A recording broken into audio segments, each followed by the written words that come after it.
Shit.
just like that.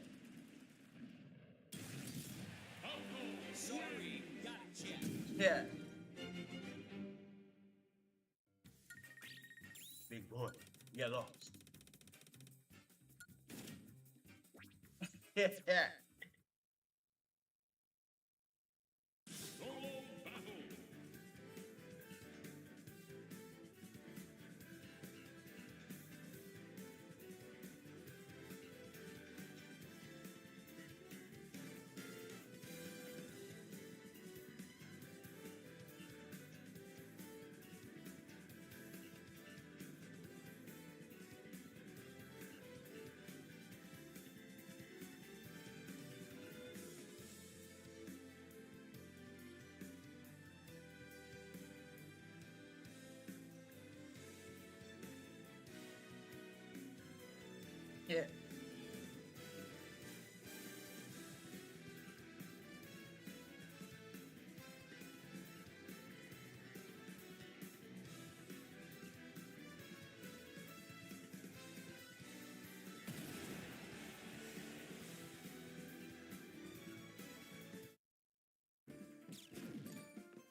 Yeah. Yeah.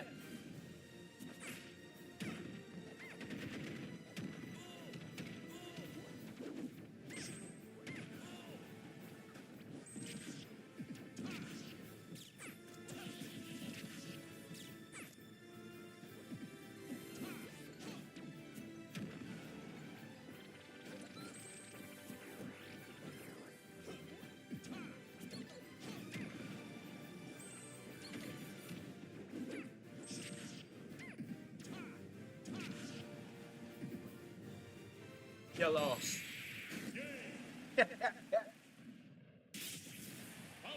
Sorry, gotcha.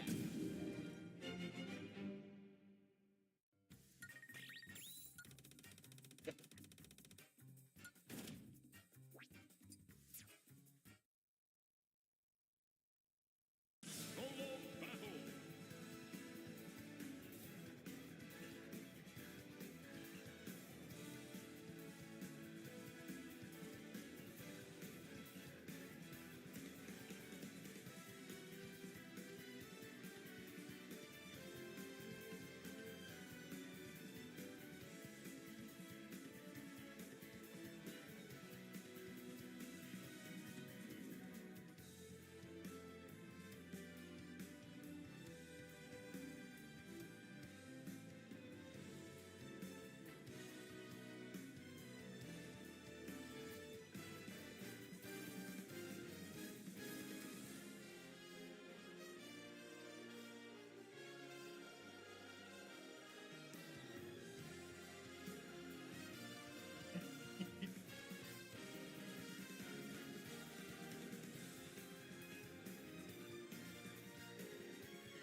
Get lost.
What?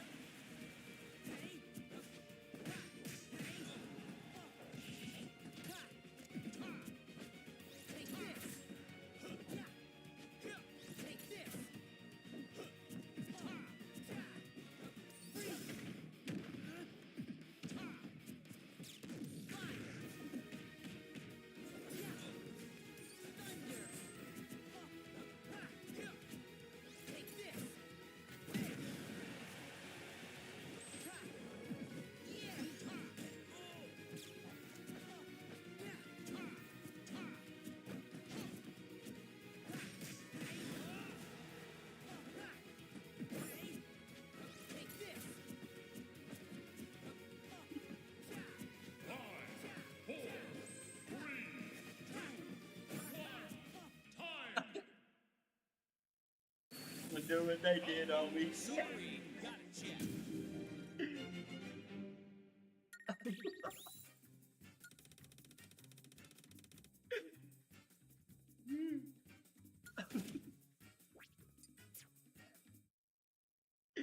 I know you mad as fuck.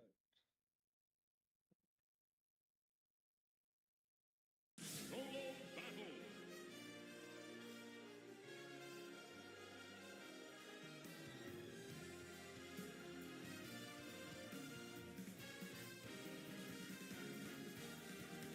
No, you mad. I'd be mad as fuck.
Wait, hold on. Yeah, wait on family.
today.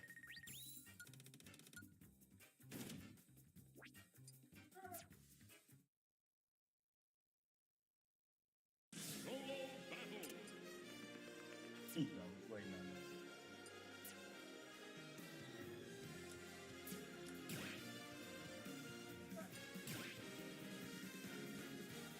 Tony.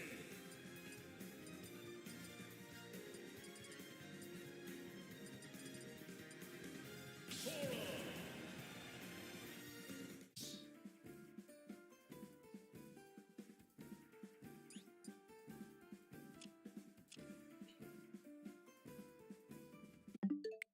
Yes, I can.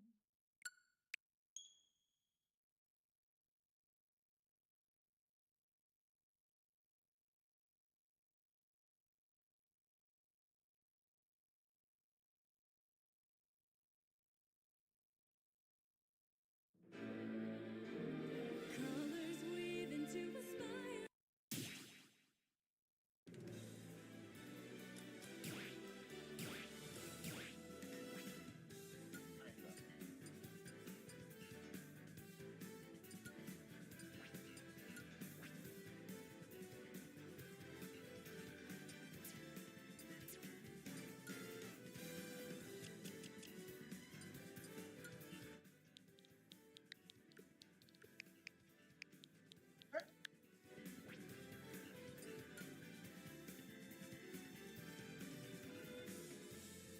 Step into the ring.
But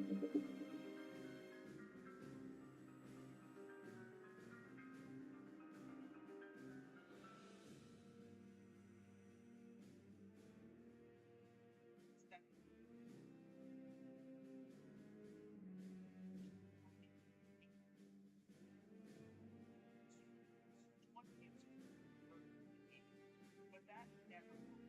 But with this print code that you're going to get out for free, you'll be able to turn that on and play these games in handheld at 1080p or whatever the higher setting was to get it to play without no switch thinking it's about.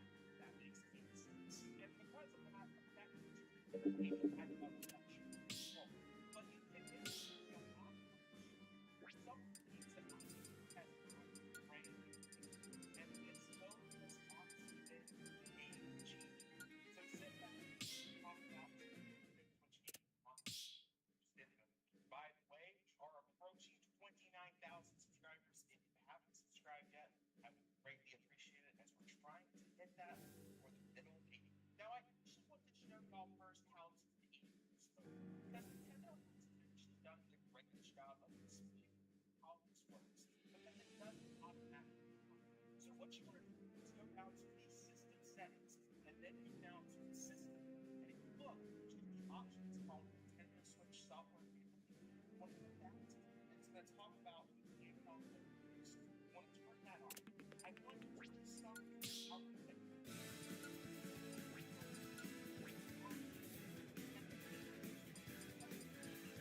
Here. Back.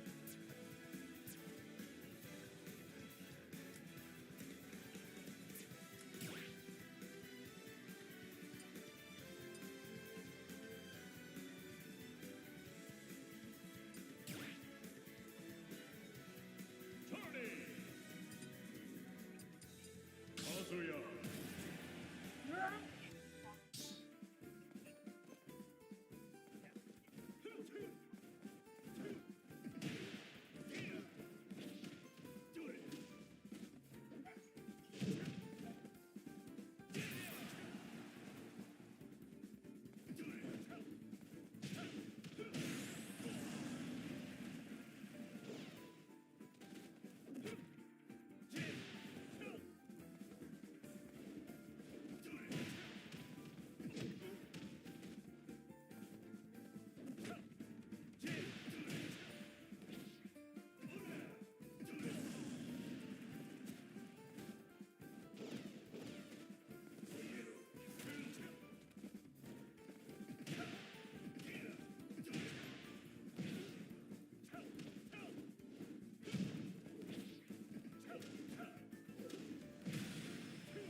Round one.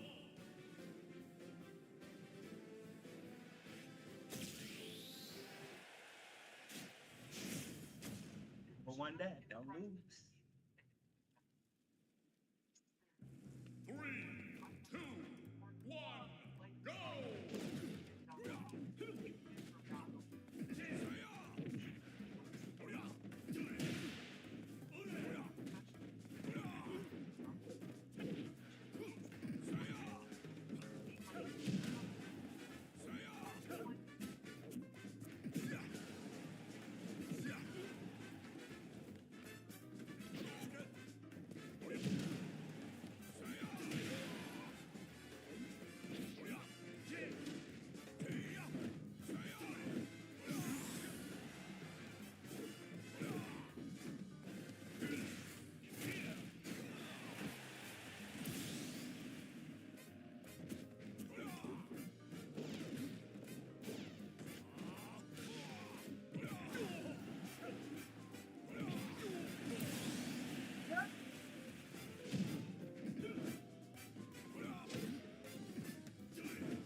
Kazuya Mishima wins.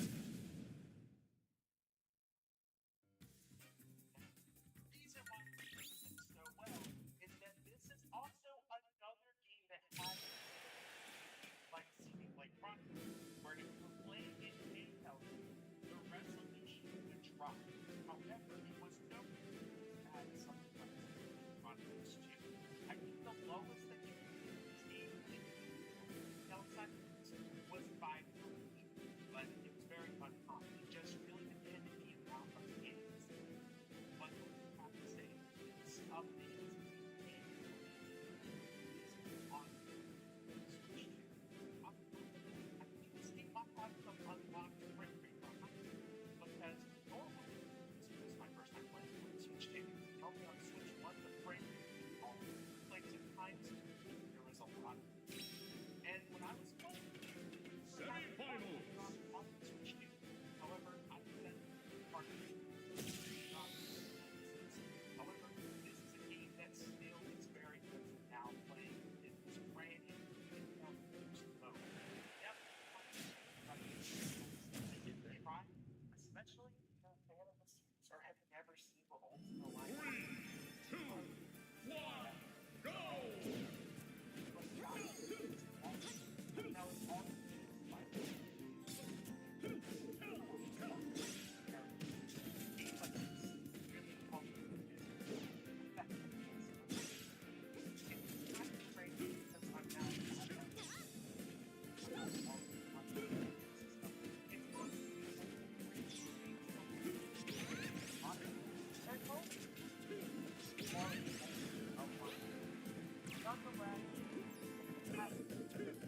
off the plate up. That's one check out. Coming up next is Persona 5 Void. Now, I have this concept. Yeah. However, you have felt pretty rough and tell me. I struggle with when it comes to Nintendo Switch 1, but that's beside me. You don't have to worry about that anymore. Thanks to the boosted mode. Stop. Now, initially, it was absolutely stunning. Now, there's still some things out there that like the high royal. I think the whole about that Jeff said not what he had. However, I think that's something that is ever. So this is going to be that. My personal going to have a very fun time on up. I think one that lives with the most outside third parties out there, especially considering that there's so many people sometimes I just don't have. And with that in mind, I think now the time is on. I'm heavily impressed with what it's looking like. In fact, I think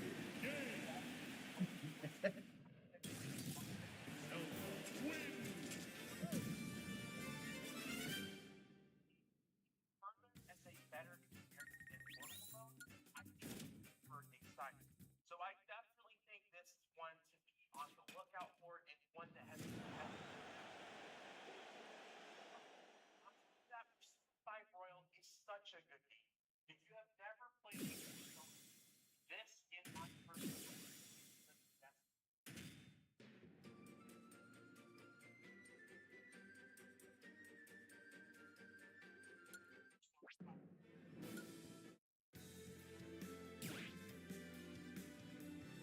Turning.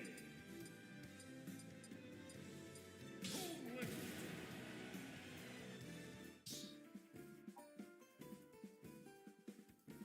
game is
Dang.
wins.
Step into the ring.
the heck?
cannot afford to lose.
I cannot afford to lose.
Because nobody want to go against your heart. You're a damn slave.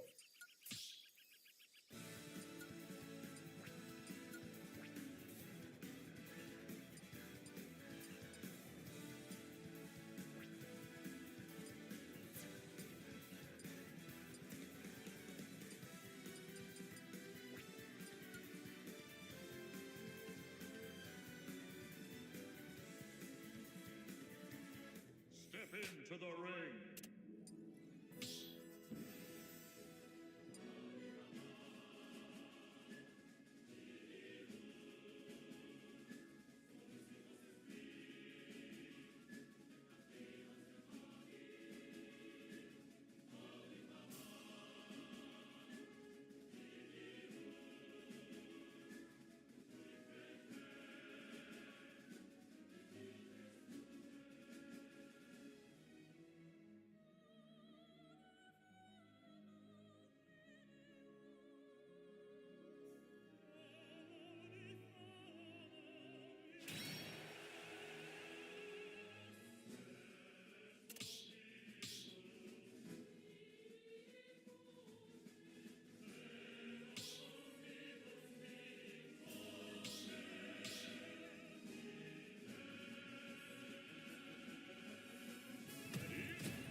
Step into the ring.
Shii.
promised me after some practice.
Okay, left hand.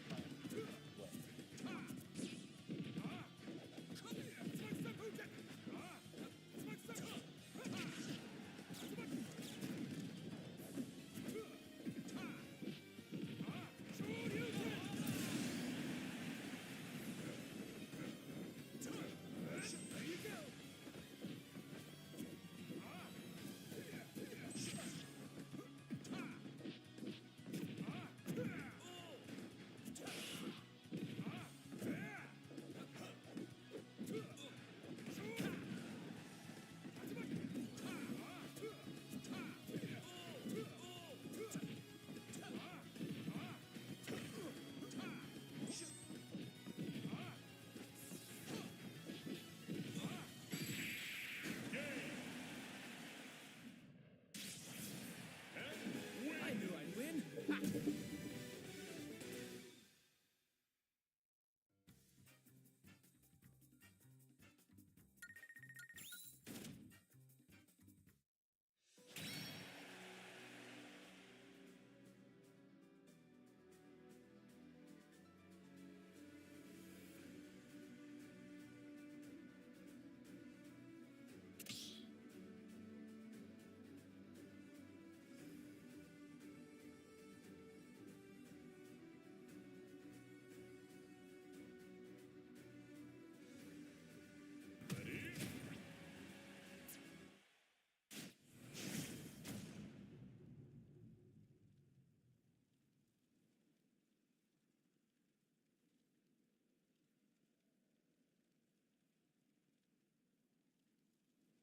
I'm ready for it. Bring it on.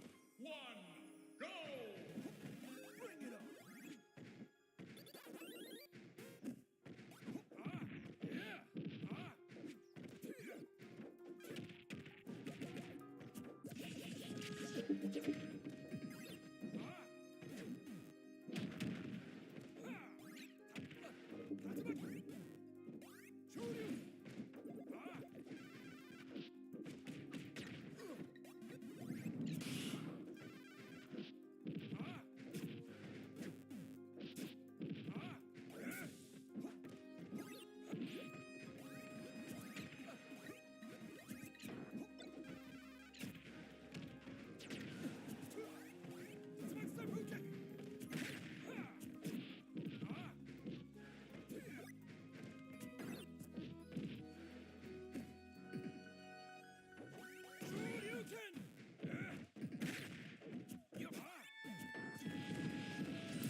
Three,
two, one, go!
Three, two,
Dunkin's $6 meal deal.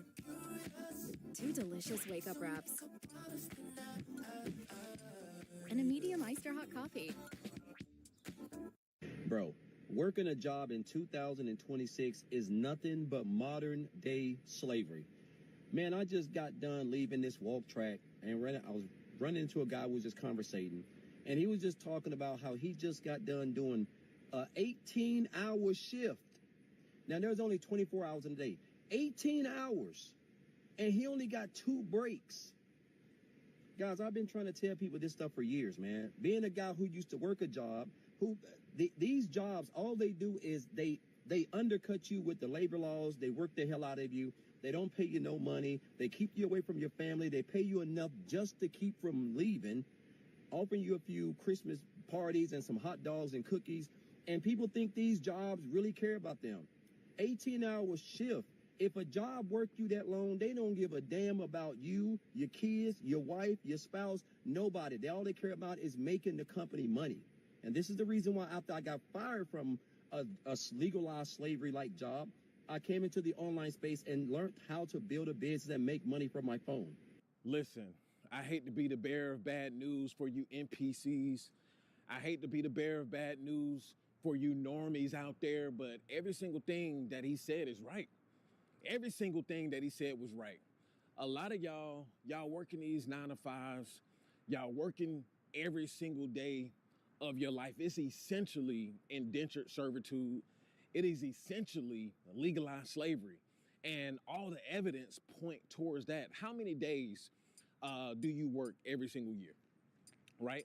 Now, versus how many days do you really get off? How many days do you really spend with your family members? How many days do you spend with your kids? How many days do you spend with your wife or your husband, right? Or are you only seeing your loved ones in passing, right? And I'll be honest with you, for the past few years, this is exactly how my life has been set up, right? And, mind you, I'm just now coming out of my 20s. I just turned 30 this past April, right? But all of my 20s, most of my 20s, especially because I had my daughter early on around 2021, I just had to put, pedal to the metal and get to the money. But all of those days, man, all of those days working, no days off, only seeing family members in passing, I missed a lot of years, right? I missed a lot of, birthdays. I missed a lot of events. I missed a lot of dance recitals. And, not trying to make an excuse for myself, but, daddy had to work. I had to go and get the money because who else was going to get it? Who else was going to grind? But every single thing that he said was correct, though. I mean, you only see family members, in passing, and the little days that you do get off, what are you doing, right? Barely sleeping, right? Probably still working on something, probably still thinking about work, right? You probably still getting messages from work. And a lot of us are not actually seeing the writing on the wall. We still think that these jobs are just going to, be here for forever. A lot of us think that these jobs are here to take care of us and make sure that we're good and take care of our well-being, take care of our health and all of that. And that can be furthest from the truth, right? Especially today. I mean, everybody's replaceable, right? I'm replaceable, you're replaceable, your mama's replaceable, your grandma's replaceable, your auntie is replaceable, your kids are replaceable. We're replaceable by other people, and we're replaceable by robots and so on and so forth. And listen, man, I made this video to let you guys know, it's time to start taking care of yourself, man. A lot of y'all, your whole identity is this job. Your entire identity is your 9-to-5. Your entire identity is your Coca-Cola job, your Wally World job. And that's all you have to live for, and that's all that you know. I built a life. I built a family. I worked my hands. You to be a slave, right? Just think about it. How many days do you even get off? I want you to sit down right now and ask yourself, how many days do I even get off, right? Some of you may be even lucky. Y'all may be even lucky to get just a week of vacation time, right? Out of 365 days, right?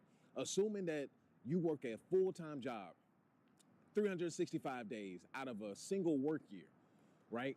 You're only getting a week of vacation time. And then mind you, you have to stretch out that week, right? You got to stretch out that week or 2 weeks, however long you get. You got to stretch that out. So you got to spend that vacation time for the holidays, Thanksgiving, Christmas, summer. And then if you have kids, you got to split it up then. I mean, really, it is slavery. So your master only allows you off the plantation, right? 7 days out of the year, right? And specifically for holidays. And you're lucky if you get holidays off, especially depending on what kind of job you work. If you're working at, Walmart jobs or warehouse jobs, you probably don't even get the holidays off because you need, right? Or they need some people to work. And man, a lot of people just don't understand, how bad of a predicament that they're in. And I had to come to this realization. And that's why, I made the steps that I've made, thus far. Listen, I put in all of my work, in my 20s. Listen, I'm not telling you not to work hard. I'm not telling you not to work, efficiently. I'm not telling you that you're not going to have to put some kind of work in and just go out here and live in the wilderness and, hunt deer. And listen, I'm not telling you that. What I'm telling you is sit down, draw a plan, and get to stepping, right? There's so many people, they don't have plans. You got people, the reason why people get stuck in indentured servitude, the reason why people get stuck into servitude and slavery, essentially, is because they go into these places and they're thinking that, okay, this is my forever place. I don't need a plan. I'm just here temporarily. They go into it with, sort of mindset, but they don't have a full drawn out plan, right? They don't have any actionable steps for them to take to move on from that. So guess what? A year goes by, right? 2 years goes by, 5 years goes by, 10 years goes by. And before you know it, you stuck like Chuck. Now you got a wife and kids running around, and now you stuck. Now you can't really do anything because now you got other people who are dependent on you. So it puts you into an ugly position, and it makes you resentful, right? It makes you resentful because now you're thinking like, damn, I don't want to be here. I could be doing something else, but I got kids to take care of. I got this to take care of. Well, it's too late now, Jack, right? You should have thought about that 10 years ago, right? You should have put a rubber ducky on 10 years ago, right? But now we're here. And I had to come to this realization for myself. And what do I want for my life? And mind you, I'll tell you guys a little secret. Listen, I've never stayed at a job for 2 to 3 years at a time, right? It's not necessary. Every single time that I've switched jobs or switched industries, my pay has increased, right? With an exception of probably one. But every time I've jumped ship, after 2 years, my pay has increased. I got into a job, learned the skills necessary, right? Learned what I needed to know, and then I jumped ship, right? Even after 2 years, stuff started going downhill anyway, right? Jobs start, picking on you more because, quite frankly, a lot of these jobs don't even want you there long term. They want to churn people in and churn people out, right? And they don't care. So you guys, you need to care more about yourself now, right? You need to be as selfish as possible for yourself, for your well-being, because nobody else is going to do it for you, right? Nobody else is going to do it for you, and the system is not going to do it for you. Listen, if you get caught up in a system, you get caught up in a system, right? You're going to die in that system, and that's just it. So a lot of people get caught up in these systems and they die in that system. A lot of people die never traveling the world. A lot of people die never doing what they were put here to do. A lot of people never discover their purpose. And this is what we're finding more and more, especially here in America. You know, people working, and then people, not saying that people don't have to work. People have to work these 12-hour shifts. People have to work, you know, these 18-hour shifts. People have to work these second or third jobs, right? Because the economy, how the economy is set up now, you need it just to survive. And a lot of people, they're not working 2 or 3 jobs just to afford luxury, right? I mean, very few people probably are, but people are not working these jobs to afford luxury. People are working these jobs to pay for daycare, right? People are working these jobs to, you know, maybe even put themselves through school, right? People are working these jobs to, you know, pay for the necessities, you know, food, shelter, things of that nature. And, you know, it's hard talking to people where, you know, these jobs take up all of their time, right? It's easy said and done on my part, because it's like, well, you put in the time, you put in the effort, right? You took the time out, and, you know, well, how do you build that kind of mindset, and so on and so forth? Listen, if you want it, you'll go get it, right? Let me take a sip of this coffee. If you want it, you're gonna get it, right? Most people, they give up on themselves, right? They give up on themselves. And, you know, this is why I don't think the 9-to-5 system is not needed, right? I don't think it's not needed.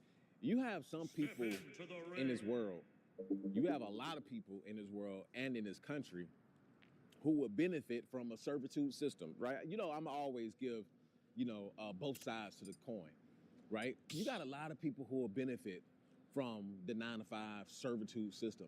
It's because they have nothing else to do. They have nothing else to offer. They can't do anything else. They don't want to do anything else. And you don't want a bunch of people, right, with no purpose, no intent, you know, running around here, you know, not doing anything, because then that's where trouble becomes trouble, right? So to some extent, I think it's needed, right? But for those of you who this message is for, right, go ahead and do what you need to do, right? You know what needs to be done. You know you've been sitting at that job. You know that that's not where you want to be. You know, life is more precious than just sitting at that job, sitting in front of that cubicle, right? Working your life away. And listen, life is much more beautiful than that. And, you know, this is what I'm starting to discover, you know, for myself, right? I'm starting to discover, like, man, especially now, you know, being in a DR. Well, now I'm not in a DR. I'm back in Texas right now, but I'll be back in a DR in about a week or two. But being in a DR and just, it was peaceful, right? And you got people in the comments that, well, yeah, the grass is green on the other side until it's not green anymore. You know, you just miserable bastards, right? Don't know anything. I've done did full-fledged research, prepared for the storms, prepared for the hiccups, prepared for all of that stuff. So listen, get your panties out of a bunch. But being in a place like the DR, separating myself from the 9-to-5 system, it's pure bliss. It's pure bliss. And, you know, I had to grind it out, though. Again, had to reiterate that. I had to grind it out. It just didn't come overnight. I grinded all through my 20s, man, right? For those of you who don't know, you know, I made my first 6 figures 21, right? Grinding it out. That's when I made my first 6 figures, right? I made 6 figures a long time ago, right? And I you know, put my head down and started grinding. I had 2, 3 jobs, sometimes 4 at a time, 4 gigs at a time, right? I don't recommend it to anybody, but like I said, this is around the time when I first had my daughter, and just things needed to be done. Things needed to be done. It was time for me to put my head down. It was time for me to get busy, right? I had places I wanted to go, things I needed to see, right? and you never know who needs you along the way. I just knew that my purpose was bigger than where I was. But I knew that I had to put the work in. I knew I had to gain the skills, right? I knew I had to, put my head down and get to it. Because listen, think about if I hadn't done that up until this point. Where would I be up until this point if I didn't put my head down? Where would I be up until this point if I didn't grind it out all through my 20s? I grinded all through my 20s, and the grind is still not over, right? The grind is still not over. I just started the propellers. I'm just now getting out of that gravitational pull, right? Now it's time to fly the plane. So you're going to be forever learning, and yes, there's always going to be work to be.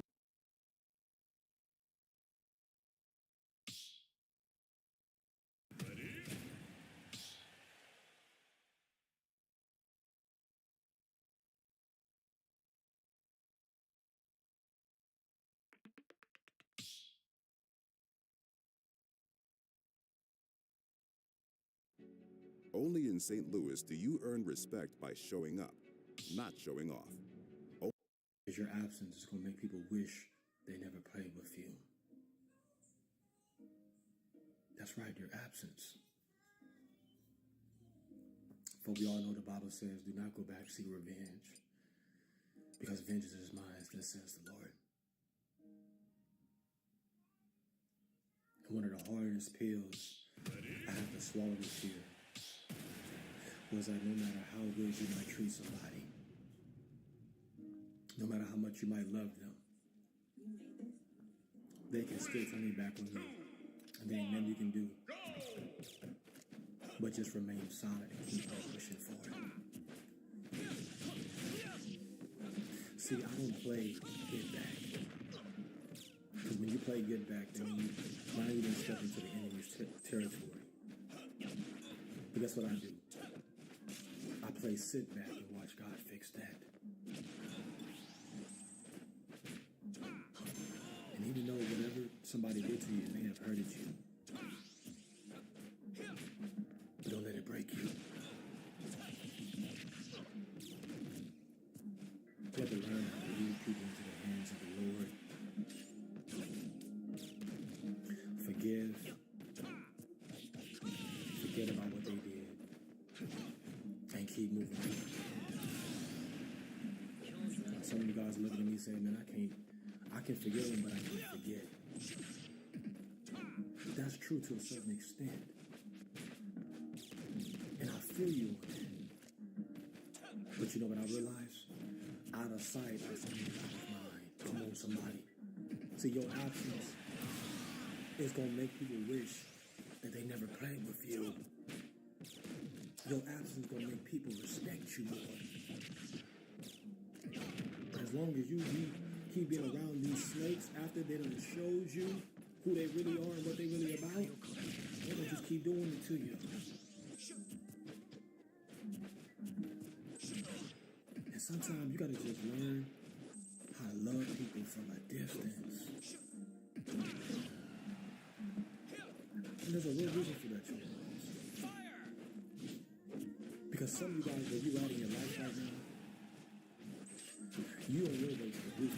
You on your way to the next level. You ain't got time for get back.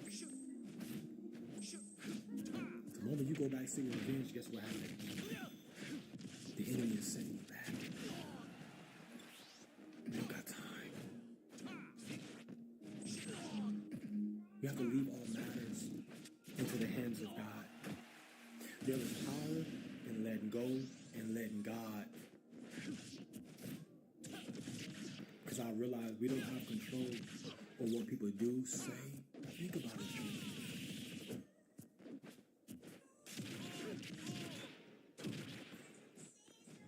And when you're solid and when you're real and you're authentic, your absence, man, it's going to speak way louder than words ever will. But you know, people feel the impact of your absence right now. Do you realize people, they know they messed up with you. The moment you separate yourself from people and you remain absent from them, they know what they did. And here's the part and where they messed up. They know that you would never allow them in your space again. But let me tell you something what I've learned. When somebody show you who they are the first time, gotta believe them. As bad as you don't want to believe it, as much as you might love them,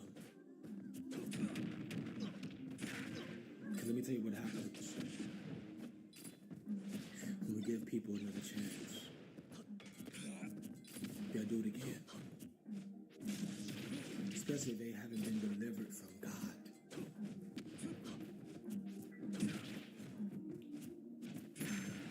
You can understand? After people do what they did to you, guess what? They go right and do it to somebody else. But let me tell you what happens after God gets vengeance on the people that did you wrong. After God put belt to they behind. You understand what I'm saying? Because a lot of people they expect God to come back with vengeance. Let me tell you what's happening right now to the ones that did you wrong. They expect karma to hit them this hard right now. And I'm not just saying this to speak things over people's lives or speak bad upon people that did it wrong, but I've seen it with my own two eyes.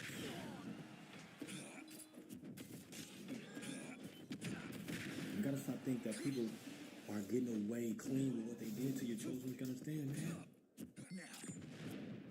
You're God's favorite. And sometimes you feel to realize God be raining karma on their head 100-fold, and you don't even know. So you done went on and moved on with your life. You forgive them, you forgave the body, right? But you moved on with your life. You out on vacation. You probably in your assignment, in your purpose. You out here getting to the money. And while you doing that, guess what God is doing? He raining karma on their head 100-fold. And the reason why God is doing that because he wants people to change. Sometimes God will allow your enemies to keep living. Not just so they can just keep doing what they're doing to you. So they get a chance to turn their life around as well. And then again, sometimes God will allow your enemies to keep living so they can watch you get blessed. GG's, bro. They can watch you win for the rest of your life. And what I you don't know why the hell he is, rage quit. whatever people did to you, This is Buick now.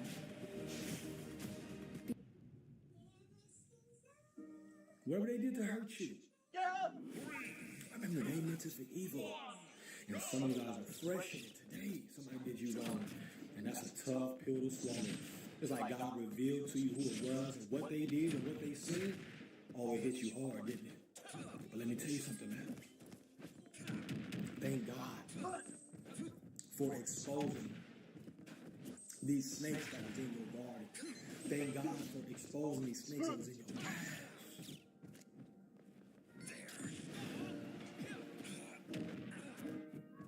And instead of some of you guys going back to revenge, God trying to show you, he's trying to show that, look, it's good that you were afflicted. It's good that you were betrayed or lied on or talked about. Because now, guess what? You can go your own separate ways. There. And some of us, we love family, we love friends, or we just might love, amen, somebody that we see ourselves going to the next level with. And guess what? You feel to realize one thing only. Sometimes that love will blind us. That entitlement. Oh, that's my family, they'll never do it to me. Oh, that's my friend, they'll never cross me. Come on, somebody.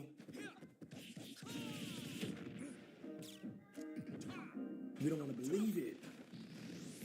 Yellow. Until God revealed it. Yellow. So Yellow. God revealed it. Guess what he's trying to show you? I'm protecting you. So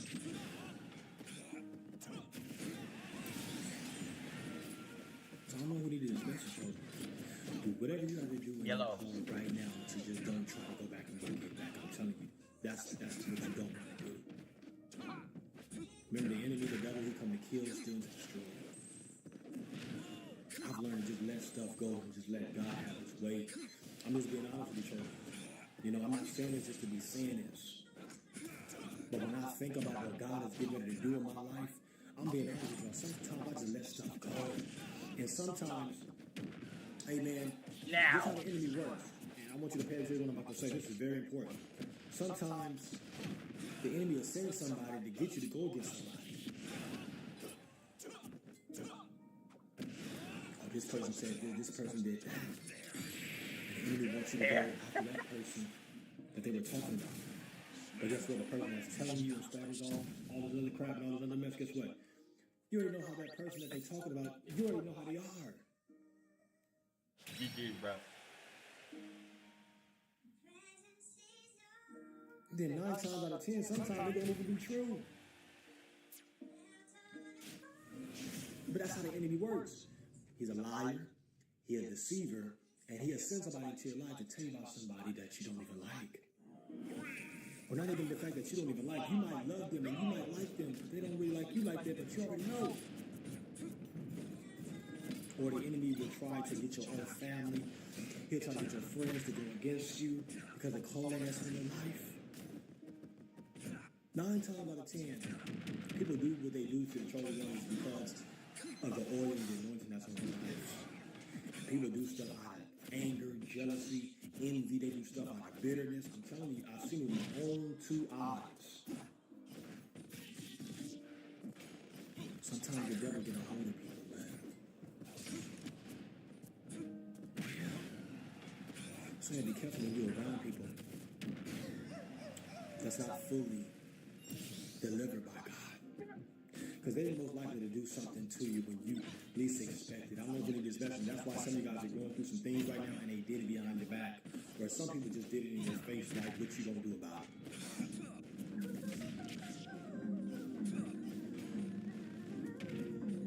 But if you hold your peace and let the Lord fight your battle, let me tell you something. I said victory shall be yours. Do you understand that it was some family and some friends that did some things in front of my face and the enemy wanted me to react suddenly, but God said, you know what? Walk away. Do you realize I was betrayed? Not behind my back. Sometimes the enemy will send people that's supposed to betray you in your face. Remember when Judas betrayed Jesus with a kiss? I don't know his message. It wasn't behind his back. It was in front of Jesus' face, and he betrayed him with a kiss. That's why I said snakes don't hiss anymore. Call you babe, best, homie, don't you know me, and homegirl from around the world. Snakes don't hiss anymore. They call you family. They say blood is thicker than water. You my friend to the very end. Chevy Silverado drivers will do a lot in the next 5 years. But here's one thing they won't do. Pay interest on their new truck.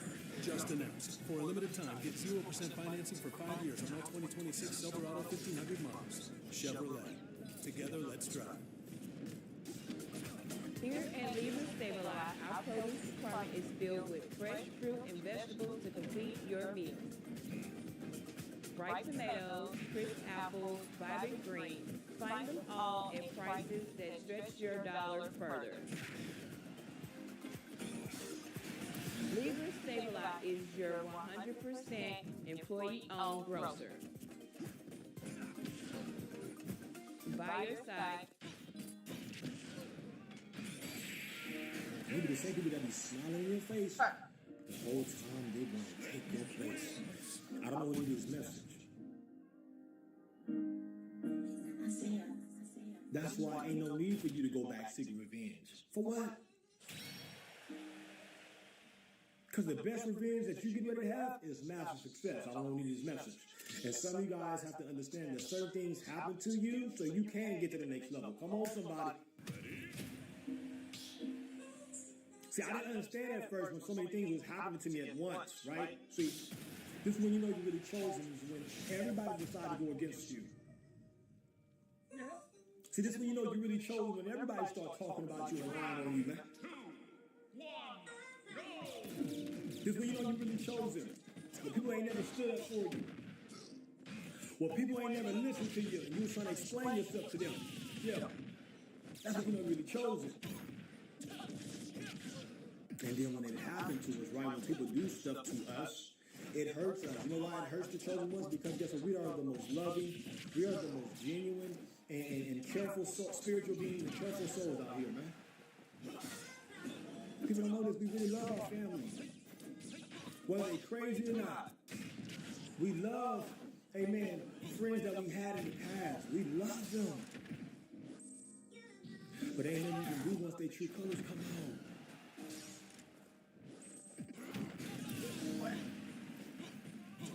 Ain't nothing you can do once God put you in a certain situation with people, and now you see them for who they really are, and they showed you. Sometimes God got to put you in situations with people to show, hey, look, people ain't really with you like you think they with you.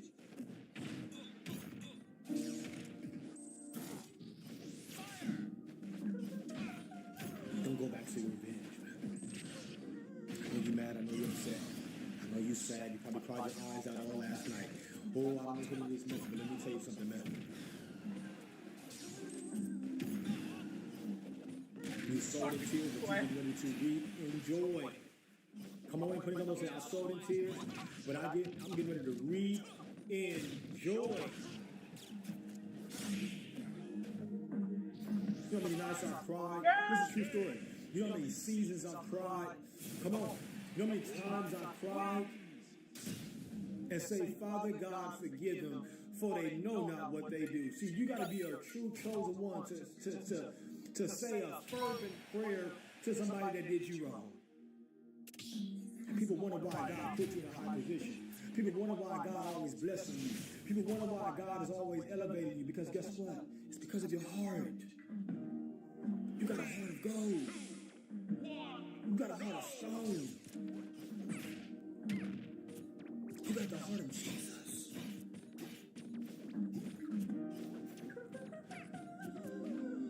You cannot forget that Jesus Christ himself even loved his enemies, man.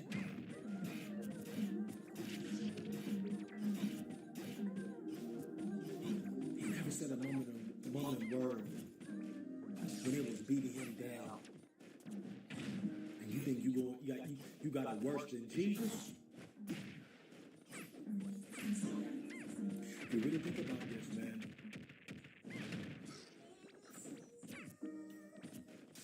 Jesus died.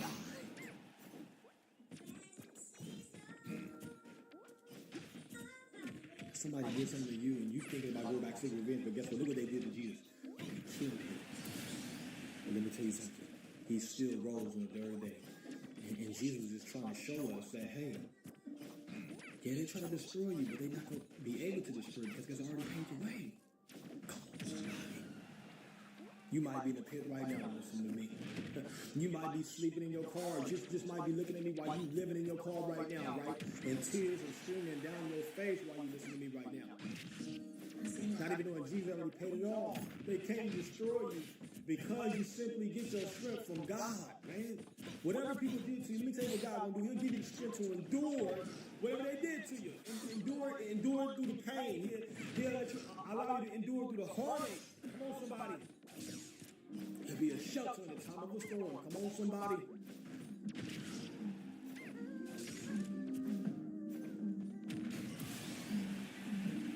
He'll be a peace in the time of a storm. He'll be a shelter. When you ain't got a roof over your head, or if you're going through a struggle season, somebody left you out there for dead, God will be a shelter. He'll be a fence all around you, and he will protect you and keep you. That's why God said, don't go back. I'm going to handle this. You got to understand, man. He is God Almighty. He's the big boss. You know how I know he's the big boss? You know how I know he's going to handle that for you? You know how I know he's God Almighty? Because I've seen it with my own two eyes. The same people that did me wrong, I did not go back to seek revenge.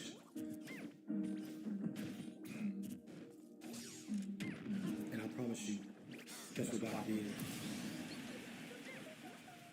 He reversed the roles. He changed positions. My. See, that's why you got to be careful how you treat God's anointed one. I don't need this message. See, children, you might be down. Children might be down one day. But the next day, God will raise them up.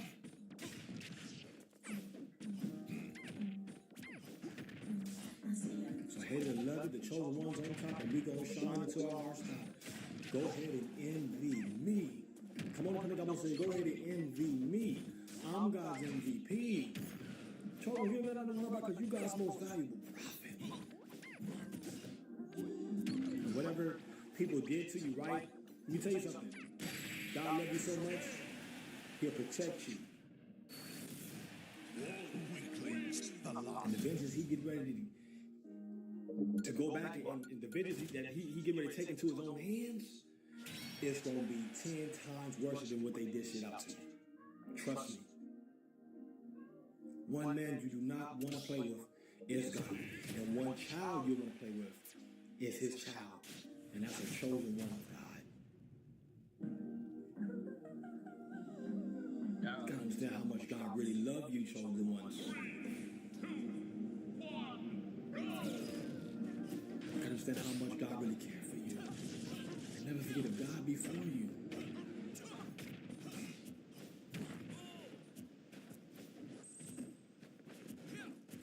This is Expedia is the place to bundle and save on flights, hotels, and cars. Expedia. What's up, YouTube, man? It's your boy Jet, aka JG. Back at it with another one. You know what I'm saying? Little quick observation. You know, got something up. What's up, YouTube? What's going on, y'all? It's your boy Jet, aka JG. Back at it with another video. As I elevated in spirituality, you can't save everybody. You can't save everybody. But the good thing about it, you can see people and everything around you for what it really is. You will start to feel like you letting go once you wake up. And it's not that you're giving up on people or certain ideas. You just see things in a different light that most people don't see or most people can't see. So being awakened can be a gift and a curse. Because to be woke is to die to the old version. That's why they say you gotta be born again in Christianity. Or they say you have to be renewed in your mind. That's true. Because to be woke, you have to kill that old version of yourself and all those desires you used to have. And for some people, that can feel like a curse. Because now you're not into the things you was once into, or you really don't look at things the same way. But the blessing in it is that you can still do those things and enjoy it, but you just see things from a broader perspective. You can really feel people's energy. You can feel when people lying to you. You can feel when something ain't right about somebody. You know what I'm talking about? And you will often find yourself alone once you wake up, because it's a lot of solitude involved with being awakened as a person. Because most people don't see what you see or feel the things you feel. Although we in the same world, in our mind, we in two different universes. And see, it's a gift and a curse once you wake up. Because you realize that a lot of your loved ones and a lot of people you're close to ain't going to be able to identify the truth. No matter how much you tell them, no matter how much you try to get them to see was real. They're just not gonna see it. And some people don't want to see what's real because they wasn't chosen. See, that's the thing about being chosen. Once you awaken, you gotta see everything for what it is. And you can't pretend like you don't see those things no more. You can't go back to sleep. And life starts shifting in front of your very own eyes. And I'm telling you, it's a beautiful thing once you awaken, because you awaken to your higher self. Terminals were not designed for coding, and surprisingly, a lot of coding agents still run there today. At the same time, the models have become so good, they can run for much longer on very complex tasks. But that means you end up juggling terminal windows, trying to keep track of which agent needs your attention. It gets overwhelming really fast, and it doesn't have to be that way. The Codex app is a single command center to build and monitor all my tasks. So instead of juggling terminal windows, I have one place to manage all my projects and delegate work to Codex.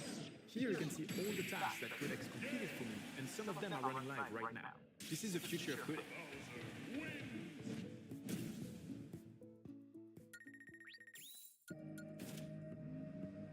This is Buick now. Buick.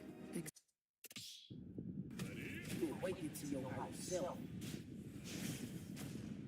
And you no longer go throughout life pressuring yourself. You go throughout life experiencing. See, most people ain't experiencing life for what it actually is. Most people is going through this, the stresses and emotions and depression, as we all do from time to time. But the beauty about being awoke is to be aligned with your destiny. Feel me? And I'm telling you right now, it's a gift and a curse, because you can't save everybody in this walk. And there's going to be certain opportunities you walk away from. There's going to be certain people you walk away from because they just no longer fits where you're going. They no longer fit where you headed. And most of the time, it's going to be a lonely path. It's going to be a lonely journey. And you got to understand that. And you have to understand that you're not made to be around everybody and everything once you awaken. You're not made to be around the old world or old people. You got to kill that old version. You got to kill it. It's going to come with some sacrifices. You're going to have to give some things up. You feel me? But one of the main things you're going to feel is you start to let go. You're going to start letting go of a lot of things. It ain't going to even matter to you no more. You're just going to start letting go. And everybody around you, you're going to see them scrambling like rats in real time, going nowhere. And so that's the beauty about being woke, is you get to a point to where you let go. You just let go. You no longer pressure yourself for the things that's deemed as important to most people. Feel me? You start living with an easy conscience. This is why some of us, we might, in age, we might be older, but we still look very young. We still look very vibrant. It's because we at ease in our soul, in our spirit, in our thoughts. We have learned how to let go. That's one of the gifts about being awakened, is you learn how to let go. And when you learn how to let go, it shows on your outer appearance. You know, you can look at some people and it just look like life is beating them down. Life is tearing them apart. You can look at some people and life is just looking like it's breaking them down. They not at ease with themselves. You feel what I'm saying? And the unfortunate thing for those people is they stuck in the world and they stuck in their thoughts. But when you wake up, you learn to let go of the world. You learn to, break away from your thoughts. And you learn to exist like the being you was created to be. So yeah, man, life is a gift and a curse. Life is a gift and a curse. The universe is gonna challenge you. It's gonna see if you really standing on business, and if you really Yo, what's good, man, bro? Happy Father's Day. In the image of God. Come on, boy. And the universe gonna challenge you. Just to see if you really ready, or if you really one of the ones that we call chosen. Because if you really chosen, you're gonna find yourself letting go of a lot of people. You're gonna find yourself letting go of a lot of things that once entertained you, it ain't gonna entertain you no more. It's time to stop the back and forth prompting. This year at I.O., we've supercharged your AI coding agents with new AI tooling updates, helping you ship better and faster all before you finish that cup of coffee. First, we're excited to introduce modern web guidance. Think of this as a direct line from Chrome's web experts to your AI agent. Our guidance empowers your agent to build with the latest features and the right fallbacks with your baseline target in mind. It helps you drop unnecessary code and third-party dependencies, helping you improve both performance and security. How's that for an energy boost? Next, we're supercharging coding agents with Chrome DevTools for Agents. This gives your AI the power to actually control and inspect the browser. With access to the runtime of your site, including console errors and warnings, network requests, and performance traces, your agent can confidently act instead of guesstimating from your static code. And the best part? Damn, I you can should use have both today in Antigravity or any other coding agent. Speaking of agents, we are bringing the same agentic power directly into AI assistants in Chrome DevTools. Debugging used to be a slow drip process, lots of back and forth between multiple tools to understand the full picture. Now, with extended capabilities, one prompt provides holistic, concise, and actionable insights to improve the performance of your website.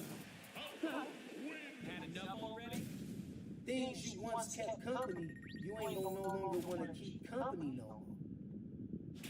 Feel me? And you're gonna begin to see a shift in your life. And I'm telling you right now, it's a gift and a curse. Because you still gonna have to find yourself dealing with people that sleep, or dealing with people who's not aligned with your frequency. Appreciate that. What's the word? Sometimes it's no amount of information or knowledge you can give most people when you wake up, because they sleep. And some people don't want to wake up. No matter how much you tell them, or no matter how much you try to prophesize to them, or give them the information they need to see what you see, you have to remember, being awakened is a very lonely journey, man. It's a lonely journey. Not too many stand on the side of being woke or being awakened. You know what I'm talking about? And you gotta remember that, man. Being woke is a gift and a curse. It is. It's more of a gift than it is a curse. But still, sometimes you can feel like a curse, because you still have to go through out this experience of life, and you still got to deal with people, places, and things for what it is. And you can't change everybody. You can't change everybody. You know what I mean? And sometimes it hurts you to your heart to see the delusion that people live with, or the illusion that people live with. But there's nothing you can do about it. That's the truth. There's nothing you can do about it. Most of the time, there's nothing you can do. You know what I mean? And so, yeah, man, when you moving throughout this life, and once you awaken, man, you're going to find yourself letting go of a lot of stuff.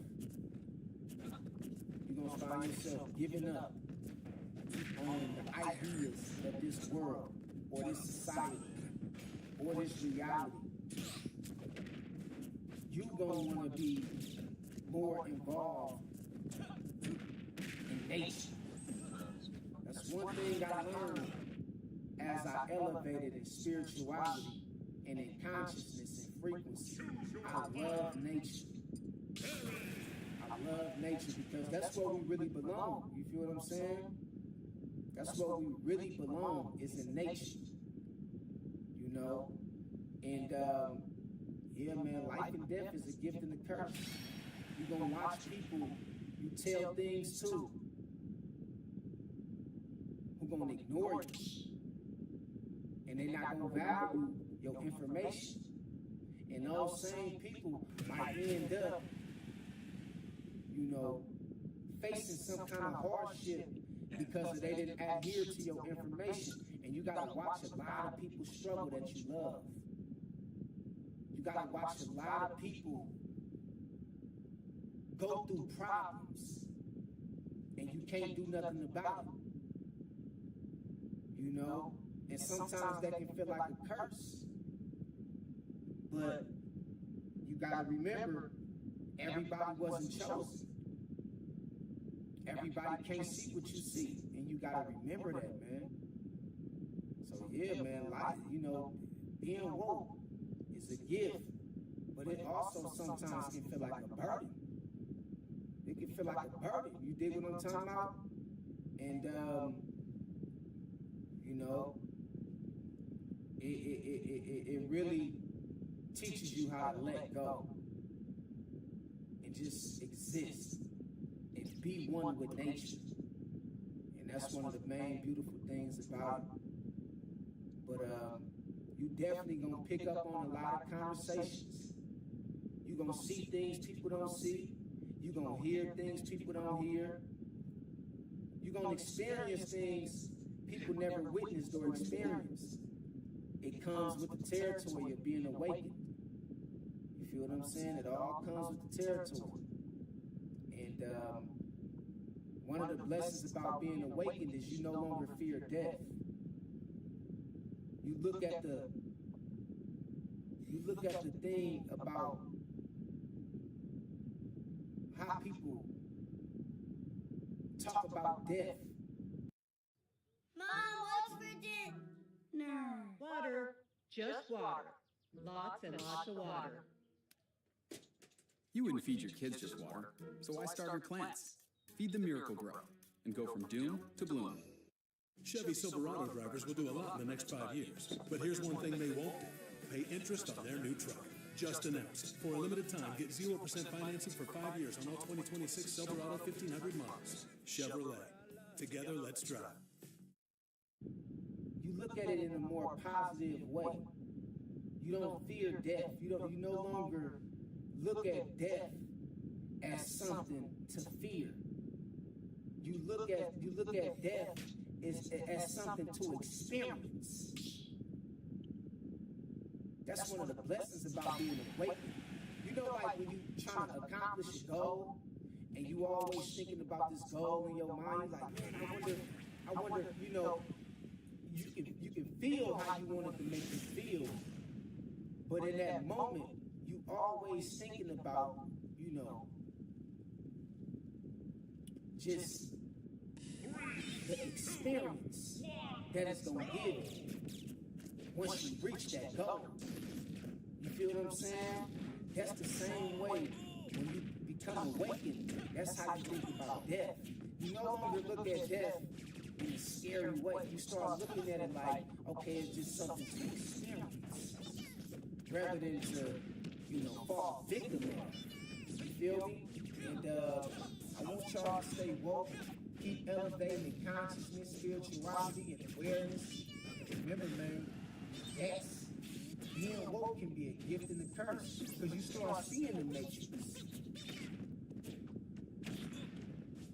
You can't pull everybody out. You can't pull everybody out. The matrix is a mind thing. It's mental. And you can't pull everybody out. Because some people can't escape their thoughts. You gotta remember, you can't pull everybody out. And that just comes with being awake. And another thing you're gonna have to remember is you can't speak on everything. You can't speak on every situation. Even though you really want to speak on certain things, you can't. It's a lot of things I be wanting to speak on that I see other people talking about, or that I see that's in the news, or I be wanting to speak on certain things, but one of the challenges, or one of the things about being awakened, is you can't speak on everything. You just can't. Although you might want to, you can't. You feel me? And, that's the thing about this genre. You gotta learn how to live and keep your opinion to yourself of how you feel about everything and everybody else. You know what I mean? And it can be challenging. It can feel like a curse. It can feel like a curse. It can be very challenging. But, the beauty in it is that it brings you more peace. And it keeps you worried or stressing yourself out about everything that you can't control or that you ain't aligned with. And so, yeah, I want y'all to wake up. It's nothing like having a spiritual awakening moment and things like that. It's a beautiful experience. But you gotta remember, it comes with a lot of burden. It comes with a lot of you carrying the weight, bro. You know what I mean? And that's why most people don't choose to be chosen or to wake up. You feel what I'm talking about? And so I want y'all to make sure y'all keep God first. And remember, being woke is a gift and a curse. That's just the way things is. You start seeing things for what it really is, and you start seeing things totally different. Totally different. So, God bless y'all, man. I appreciate all you supporters. Everybody rocking out with me, man. I appreciate y'all, man. God bless y'all. Y'all stay strong and take care of yourself. Y'all head up. You know what I'm saying? Keep your head up. Stay strong. Keep God first. Until next time, I love y'all. Talk to y'all later.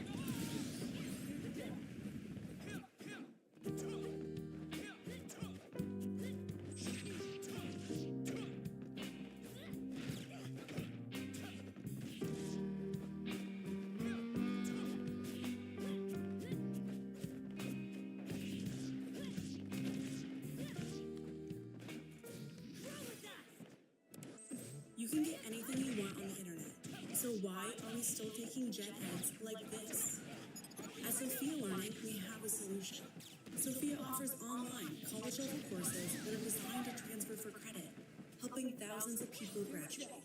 Use Sophia and get ahead.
Sorry, got a jet.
What's good, A-Don? I mean, you're such a good friend.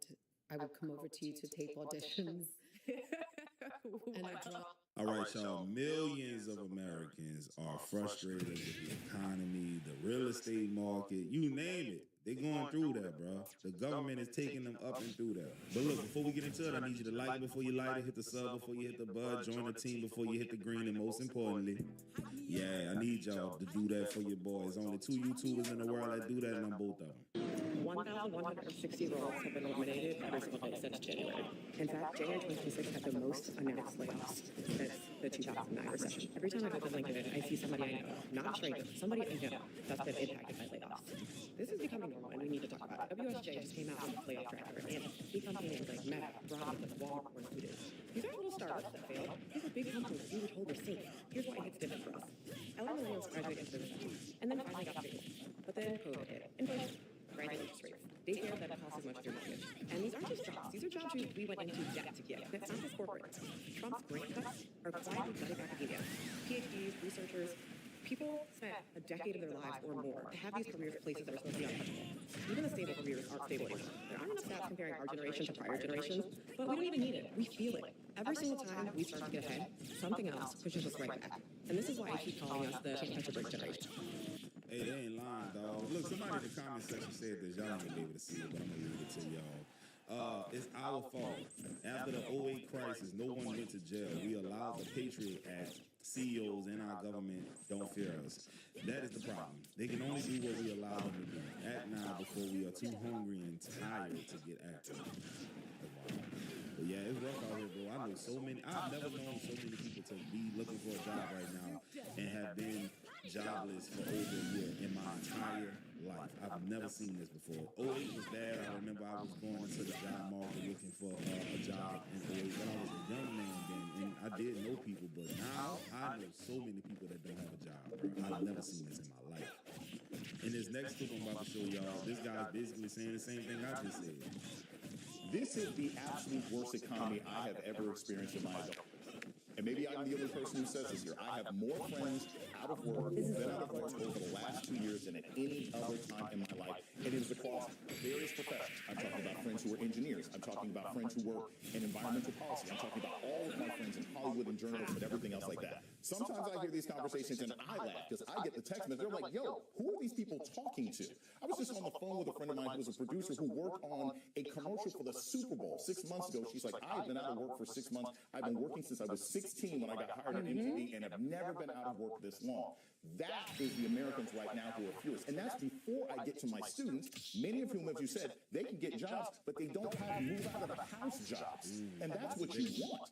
Everybody can go get a job. Everybody can go work at Chipotle, even if you're in management. But if I can't pay the 3 months that I need to get an apartment in Baltimore, let alone New York City or Atlanta or Los Angeles, I am furious. The degree to which Republicans and Democrats have failed to address any of these issues is why you have so many people angry right now. And when you have a president who is completely detached from these people, and you have politicians who keep pretending that an AI data center or a trans kid in the bathroom is going to fix your situation, that's why people are so angry. It can be fixed. We have examples in this city. We have examples in D.C. But as long as people want to pretend that the problems can be fixed by cultural issues, instead of addressing the real fact, I'm talking 45, 50-something-year-old people who have worked their entire lives, who survived COVID.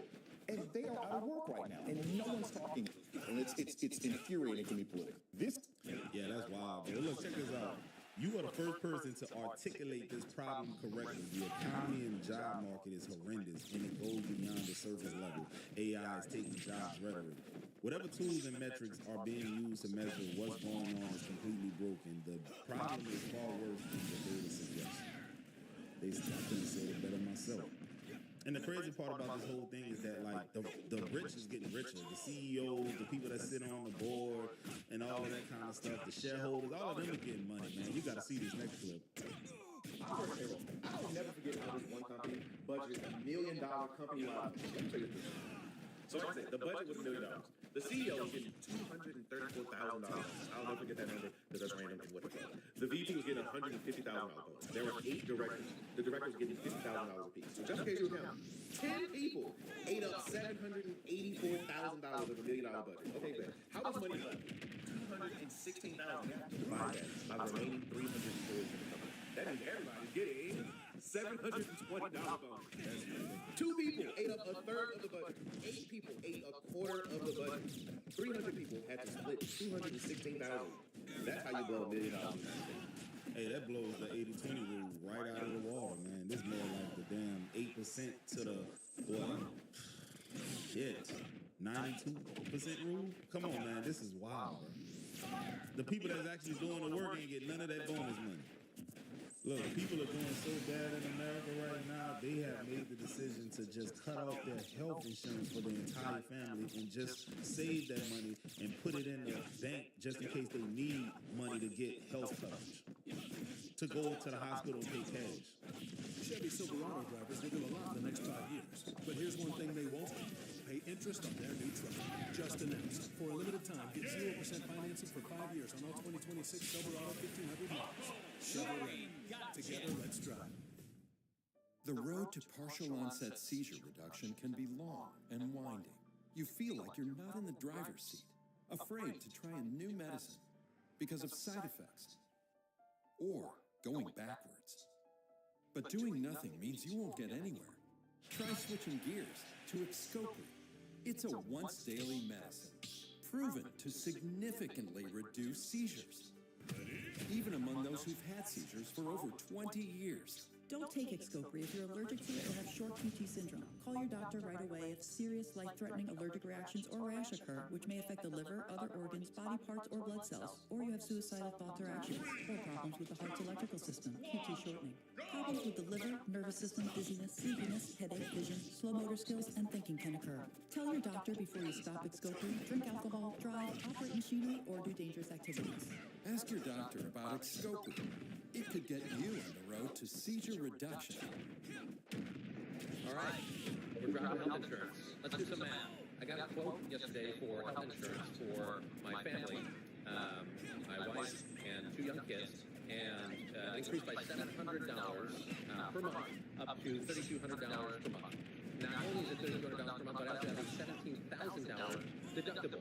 So essentially this means that for my premiums, I'm paying just about $4,000 a year. Which is unaffordable. So what we're going to do is we're dropping health insurance, and I'm going to save my own money. I'm going to hold on to $2,000 or $2,500 a month. That puts us, into 25 or 30 grand in savings, and I'm going to pay for all my medical expenses and my family's medical expenses out of pocket. I'm opting out. We're done. Now look, someone in the comment section said, Fun fact, it's much cheaper to get most of your medical services when you say you have no insurance, because the providers mark up the prices the second they know there's insurance involved. And then your insurance only covers half, so your copays are usually more than if you were just paying in cash. You can afford to fly first class to China, stay at a 5-star hotel, and go to a super nice international hospital for a fraction of that. It's shocking how nice it is for the cost. Wow. Now let's switch gears. Now imagine you one of the people who are fortunate enough to still be gainfully employed. You're making money, but then you get hit with this aspect of life, which many millions of Americans are at the moment. Check this out. 3% outside mortgage rate, and that's exactly why my family of 4 is stuck on a starter home. We had plans. Buy a starter home, investment, buy something bigger before COVID happened. We had kids a little earlier than planned because there was nothing else to do, y'all. And then interest rates spiked, and suddenly leaving our 3% rate means paying significantly more for the same house we already have. So we said, we're bursting at the seams, 4 people on space, not And I know we're not alone. People talk so bad about millennials, but we keep making the right decisions at the wrong time. Go to college, they said, take out those loans, it'll be worth it. Then the market crashed. Save up for a house. Then you couldn't afford one. Finally, do buy a house. Now you're stuck because the interest rates that follow made moving impossible. I just feel like we keep following the rules, but the rules keep changing. And then that's supposed to be our fault. Now look at this comment. This one stuck out to me right here. Traded our 3% mortgage for a 6% mortgage because the family got bigger and the old house started feeling like a hostage situation. People act like we're financially ruined because the payment went up. We adapted. Instead of eating out every weekend, we now go once a month. The kids got bedrooms. We got peace and quiet, and Chili's now counts as a luxury vacation. Wow, Chili's is luxury these days. See, people are surviving. They're not really thriving right now. Somebody said that if inflation and the minimum wage rate kept up with each other, the minimum wage in 2026 would look like $66 an hour. That's kind of tough, man. Now look, the last people are stuck in their house because they can't afford to go and get a new house because the interest rates are crazy and the prices of the houses have gone up. But this person is in the same house and the damn shit didn't went up on them. Look, y'all check this shit out right here, and then I'm gonna break it down. This man's mortgage payment went from $4,672 a month to $9,706 a month overnight. And not because his interest rate changed, not because he took out a second loan, but because of an escrow analysis. And his only options were pay it or go into default and destroy his credit. This is the stuff Let me people explain don't want. exactly how something like this happens. When you have a mortgage, your lender collects money every month into an escrow account to cover your property taxes and your homeowner's insurance. If your property taxes spike dramatically, which they have in markets all across America as home values surge, your escrow account comes up short. Your lender then does an escrow analysis and calculates your payment to cover the shortage from last year and the higher projected costs going forward. And one level you're paying. Now let me tell you how to protect yourself. Starting with number 1. Check your property tax assessment every single year on your county assessor website. If it jumped, you have a window to appeal it before it flows through to your escrow. Number 2, keep 3 to 6 months of mortgage payments in a high-yield savings account specifically for escrow surprises. Number 3, when buying a home, look at what property taxes have done in that county over the last 5 years, not just the current. A $3,000 tax bill in a hot market could be $7,000 in 3 years. The payment on your closing documents is your starting payment, not your permanent. This man hustled for 6 months just to keep his credit intact in a home he already owned. Know the risk before you buy. Hey, and guess what? Most of the real estate agents, dog, they desperate. They're not gonna tell you any of this kind of stuff, bro. They're not. They're not gonna tell you that Texas gets reassessed every single year on taxes for the property. They're not gonna tell you that. Straight up, you gotta know that on your own, man. And I'm not saying he's in Texas, but I'm saying Texas has some of the highest property taxes in the whole country, and they get reassessed every single year. So this year is gonna be higher than next, and so on and so forth, right? It's just gonna keep going up because people keep driving to Texas in droves, dog. It's wild. Hey, so I'm a little crazy right now, but that's because I am stressed. So I just finished doing my unemployment stuff and whatnot, and they expect me, I was making 6 figures, to live off of $350 for 13 weeks. I can't even budget that shit. So I'm actually perplexed and appalled because I just don't know what $350 is doing. Now, I am a single individual. So I'm having kids. I'm having responsibilities besides a dog. So I know there are people that just lost their jobs that actually have families to provide for. What the fuck is $350? I'm sorry, it's $353. What the fuck is that doing? And for 13 weeks? What if I can't find a job for 13 weeks? Then what's gonna happen? Am I asked out?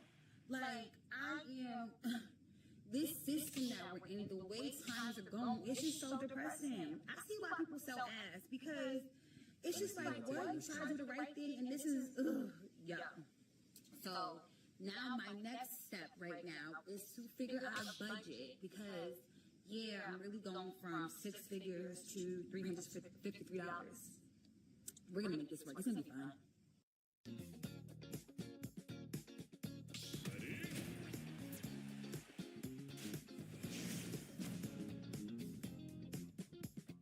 Double down. Checkers and Rallies $3 doubles. Double down. 3 cheesy, toasty new sourdough double nuts with 2 beef patties and grilled onions, cheese double, or a spicy chicken double. Just $3 each. Go all in for less. Only at Checkers and Rallies.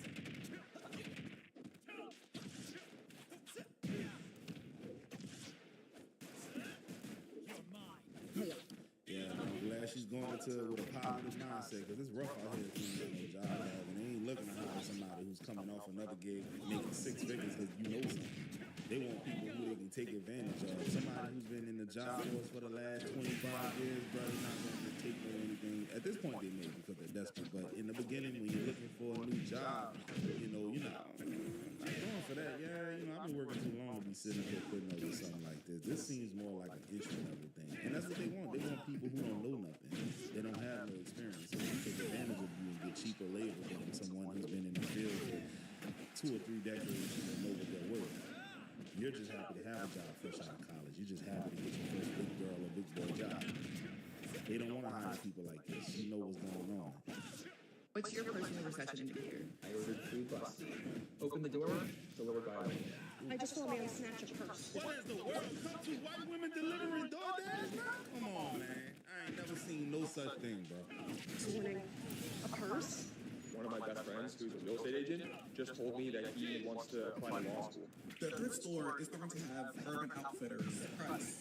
Back in my day, scam text used to be like, you want an iPhone, you want a gift card, here's your free card. Now they're like, do the job. The sugar daddies in my DMs have stopped offering me $5,000. One of them reached out and asked me if $400 The fact that Facebook Marketplace has been popping off lately. Like, people are selling their treasures that they've had in their basement. 31 years old, I live with my parents, I have adult braces, and I still get bitches. I have not a single couple of tweets I asked from a friend. Nothing is seen right now. The biggest recession indicator to me right now is how people react when they find out somebody they know live at home with their family. What's your personal recession indicator? Yeah, that's wild. That's wild right there, dog. Dang. People in the comment sections, dog, they're going off. They're going off, y'all. For real, they're going off. The job one hit different. Not even crazy jobs. It'll be like $15 an hour customer service rep, 15-minute drive from your location. Home affordability means young white guys don't have garages, which means they can't start bands out of them. Wow, that's kind of wild right there, bro. Indicators across many metrics, we are deep into a recession already, and in many ways worse than the Great Depression. 80% of LinkedIn jobs are scams, and if you apply by accident, you get an immediate call by an Indian guy telling you he is calling from New Jersey. Also, don't forget the AI companies posting fake jobs to make seem that they are growing and get money from investors. Yeah, man. Phantom job postings is wild. Want to know how we're doing in Massachusetts?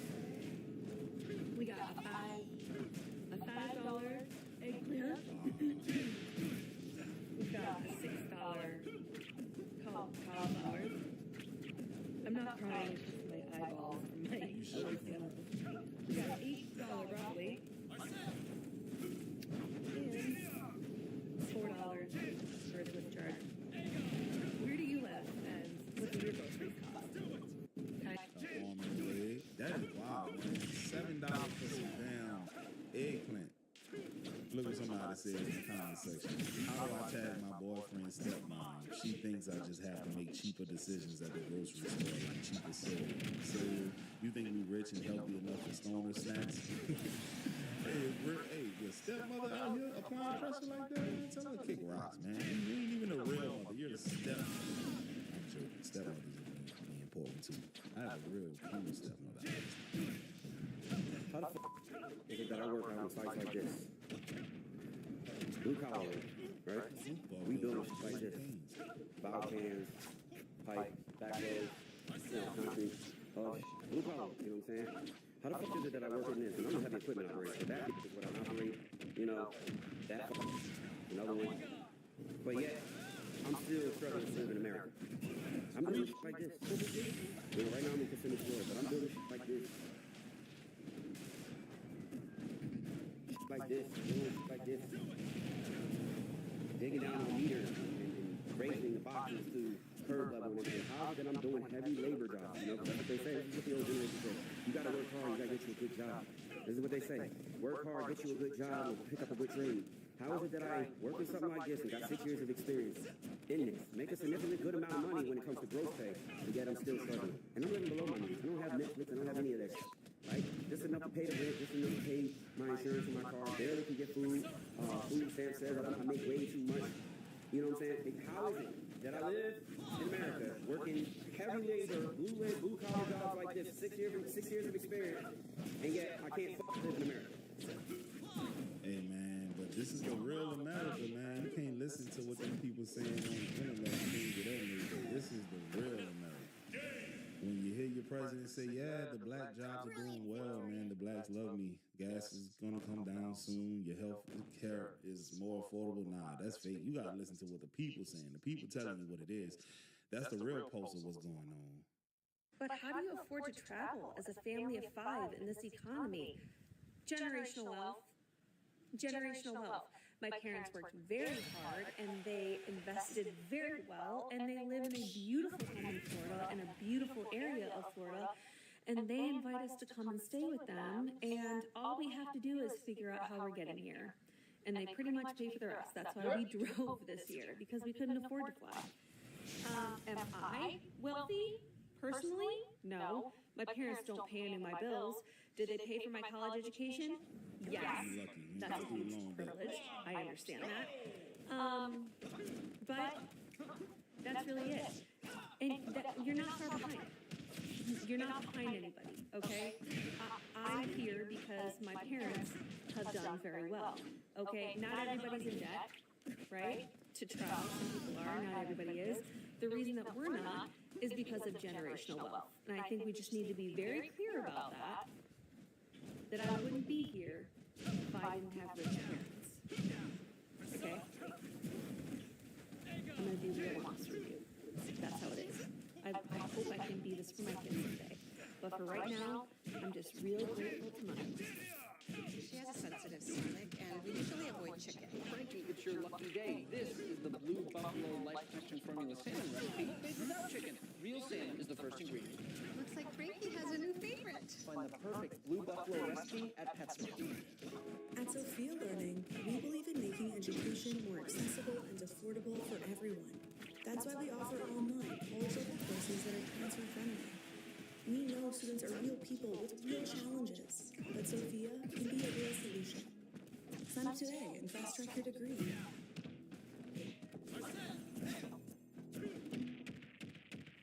Hey, so look, when y'all are on Instagram looking at people's stories and they traveling and all that kind of stuff, you don't know the real story. You don't know if they swipe that credit card for like $10,000 and they just say, you know what, you only live once. You don't know if that's the case.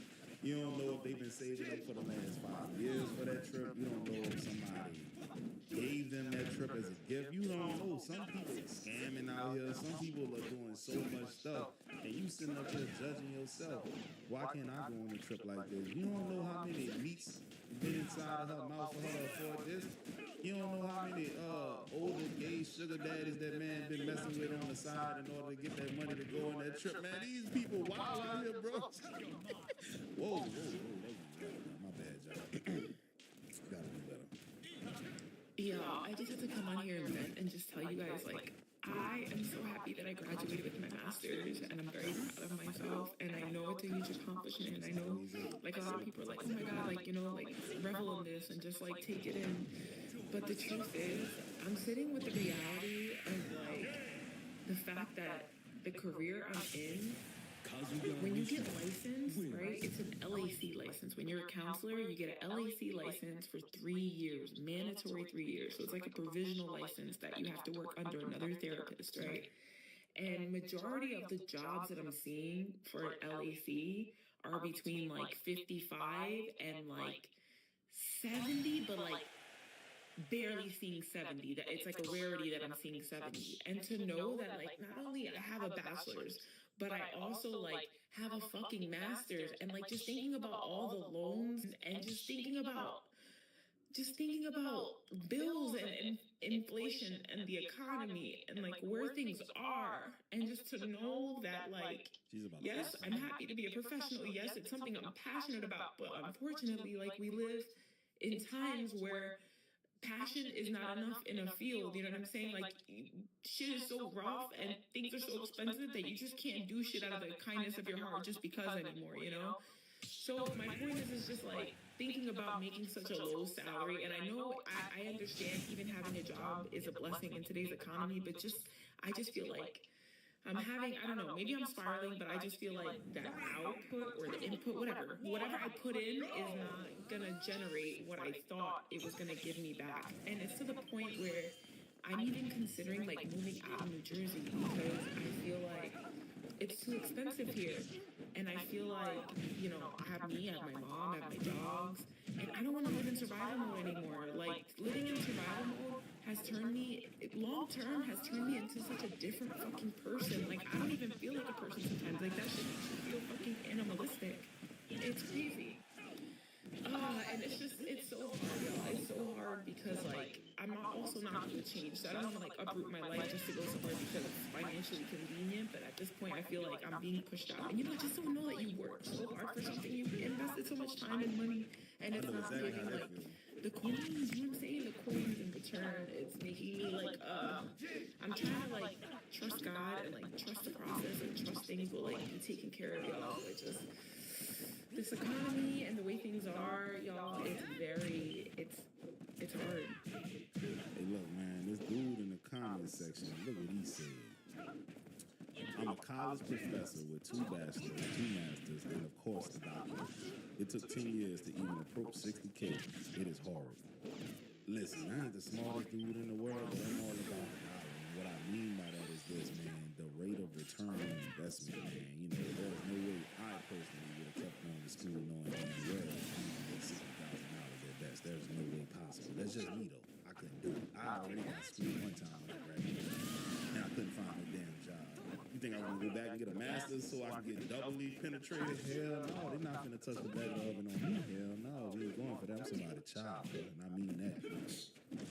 What is the median price of a house right now in the U.S.? $432,000. Okay, so 432. So then you reverse engineer. What do you got to make to afford the house, pay the mortgage, and have a little bit of cash left over so that you're not house rich and cash poor? About $160,000. The median income in the United States is $84,000. So that means half of the people in the United States that can't afford that house, they're skipping medical payments, they're skipping dentistry, they may miss a prescription drug, maybe the car got dented and they can't bring it to the repair store. This struggle, the academics are correct, will survive it, but this pernicious inflation, this regressive tax is hurting those people, and they're angry. What is the median price? Pernicious, that was a great $10 word right there, man. So it goes back to that dude at the job site where they was building that Raising Cane's, man. He working hard, he busting his ass, and he can't afford a house. And this is why, man, the median house costs $460,000, and you have to make $160 to be able to live comfortably and not be house poor. Okay, so if you love someone who is unemployed or looking for work right now, I need you to understand what they're dealing with. And for context, I lost my job 3 times in 3 years, and I started a free community where unemployed people and job seekers could come together and support each other, network, and connect during this time. We have 4,500 plus members in Rise, and the data that I'm about to share with you comes from the last 6 months, where we had 2,413 new members join. Every new member fills out an onboarding survey. So this encompasses the last 6 months. So we'll talk about the data first. 70% of Rise members who were laid off have been unemployed for over 6 months. 21% have been unemployed for over a year. 55% have applied to over 100 jobs, and 7% have applied to over 1,000 jobs. 85% of the 2,413 people that joined in the last 6 months have been ghosted after making contact with a human being. 51% have fallen for a scam job. 55% of the people that were laid off did not receive any severance, and 74% of the people who are not working right now are not receiving unemployment benefits. So what does this all mean? Long-term unemployment, which is defined as being unemployed for 6 months or more, is the norm. You can apply to hundreds of jobs and not expect so much as an answer. Corporate responsibility and social services are not supporting us anymore. So if you're watching somebody you love and care about going through this right now, please understand that they're not picky. Please understand that they're not trying hard enough.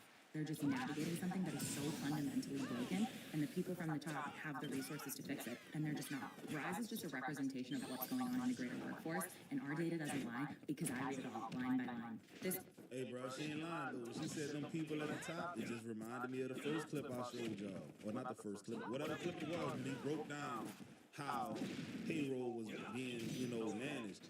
$1 million, I'm sorry, what was it? $1 billion bonus budget. 780 million of that went to 8 people. The people at the top getting all that money, and they're not sharing it with the people at the bottom at all. Y'all know that Congress is out here telling people that they cannot survive off of $174,000 a year salary. Which is more than $160,000, which is what is needed to be able to afford the median household in America and not be poor afterwards. Crazy. Do you know who can? I can. Send it here. Send that 174 over here. Let me show you what I can do with 174. Baby, I would be living my best life. I would have a healthy savings. I would be paying down my mortgage, my credit cards. I'd get a new car. I'd travel. I think I could do it. Not to mention, I do live in one of the most expensive states in the country, Massachusetts. So if I could live on 174, I'm not anybody special. If I could, sure they can do it. I think what they truly mean is 174 is not enough disposable income that they can throw at stocks that they get pitched for the insider trading that they're doing. That's what I think it is, man. It's like, damn, I wish I had another 200,000 so I could throw it all into this stock that I know is going to take off because, we know everything. We're in the government. We know what's coming before the public knows. So, let me put my money over here. I don't make enough to put that. That's what it is. And only work 86 days a year or whatever it is that they did last year. They was barely working. So what's it? Sounds like poor money management. Sounds like you don't need to be running a country. Would you just look at those they're wanting plant supplies? Remember how many tomatoes we had last year from these? Dozens and dozens. Always look for Bonnie at your local gardening store. Bonnie's your favorite for a reason. Kim.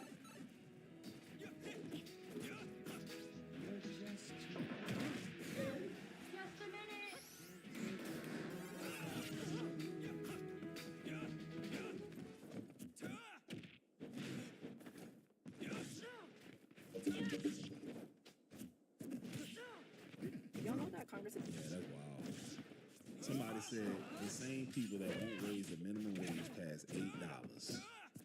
They can't live off that, but won't raise federal minimum wages for Americans. Y'all are missing her point. If they can't live off that, what makes them think it's okay for most Americans to live off significantly less? Ooh, weak. That work right there, bro. Bro, what in the hell is going on with the job market right now? Man, do y'all know that 8 out of 10 Americans are struggling to even stay motivated while applying for jobs? But not even because they're lazy. It's because people are applying to dozens of jobs and they're not hearing nothing back. You know how many welding jobs I applied to and heard nothing back from? And that's a trade. I'm blessed enough to have a job, but if I didn't, this would be extremely worrisome. There's people out here who said they have been searching for a job for 6 months straight. That's bizarre. Others said they stopped searching a while ago because all the rejection started to affect their mental health. And this right here is the part that nobody's talking about. Y'all seeing these ghost jobs everywhere too, right? It's applications everywhere, but nobody's being hired. Meanwhile, these big corporate companies keep talking about AI replacing jobs while regular people sitting down applying stressed. They're overwhelmed and they're wondering how they're going to survive. 1 in every 5 people in the survey I found literally said they need mental health support when they're searching for jobs. That's crazy. At what point can we finally admit that the job market is starting to become impossible for the regular everyday person? That's wild, bro. Y'all know what it is. It's tough out here, man.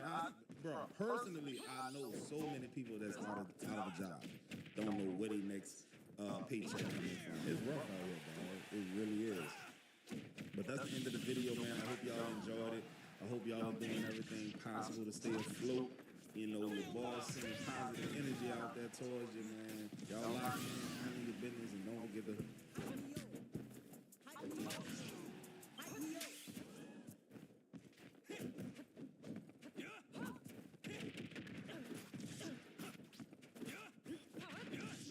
Hello, YouTube fam. It's Uncle Tim. This is Uncle Tim Rants and Reviews, the channel where I rant and I review. I'm your host, Uncle Tim. Family, you know what? Today is Father's Day. A day of joy, love, remembrance of, you know, our fathers if they're not there, or to appreciate them if they are, man. You know what? Wish people a happy Father's Day, man. Get that energy going, you know, for it to be circulated. The biggest thing that I'm looking at right now, man, and I think a lot of people don't understand, is this is bigger than us. This is bigger than just, you know, people walking around saying Happy Father's Day. This is an opportunity for us to get out here and show love. You know what? There's been a lot happening in this year, man, that, you know, I can't get my hands, wrap my head around, man, and I'm just sitting here just in awe of some of the stuff that's happened. But one thing that I do say, man, that I am blessed to be here and love the fact that, you know, we get opportunity to talk about stuff, man. You know, shoot the shit, run the gambit, man, see what we throw against the wall and see what stick, what we can fix, and what we can't. That's one beautiful thing about this. We get opportunity to see what we can fix. Go farther in the all-new Jeep Cherokee Hybrid with over 500 miles of range with no plug needed. Bye, Billy. So you can get all the way to the river. And back again. We're all guilty of the old one-trip wonder. You all right there? And while bundling groceries can be quite a handful, bundling with Geico's a breeze. Should we? Probably. Plus, you can save hundreds when you combine your home and car insurance.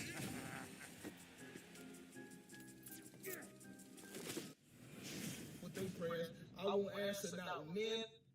You know, it's so many people that talk down on having a job, that look down on having a job, and you just want a consistent one, man.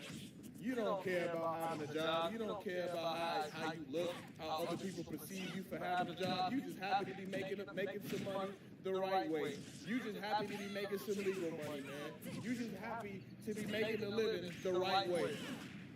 without breaking the law. You just happy that you're doing that. You know what I'm saying? And there's people that's following you around.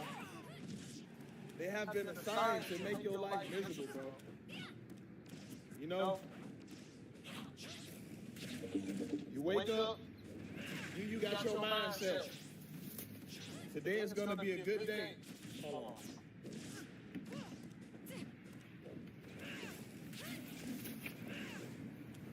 You made your mind up. Thought I lost my keys on. You make your mind up when you wake up. Today is gonna be a good day. You know what I'm saying? You come in here with vibrant energy, you got great energy. You know, people on the job consider that because in your head, you know you're not gonna be there for the rest of your life. Other people, they have made their minds up that that's where they're gonna be for the rest of their lives. And you making them uncomfortable by coming around here with your great positive energy.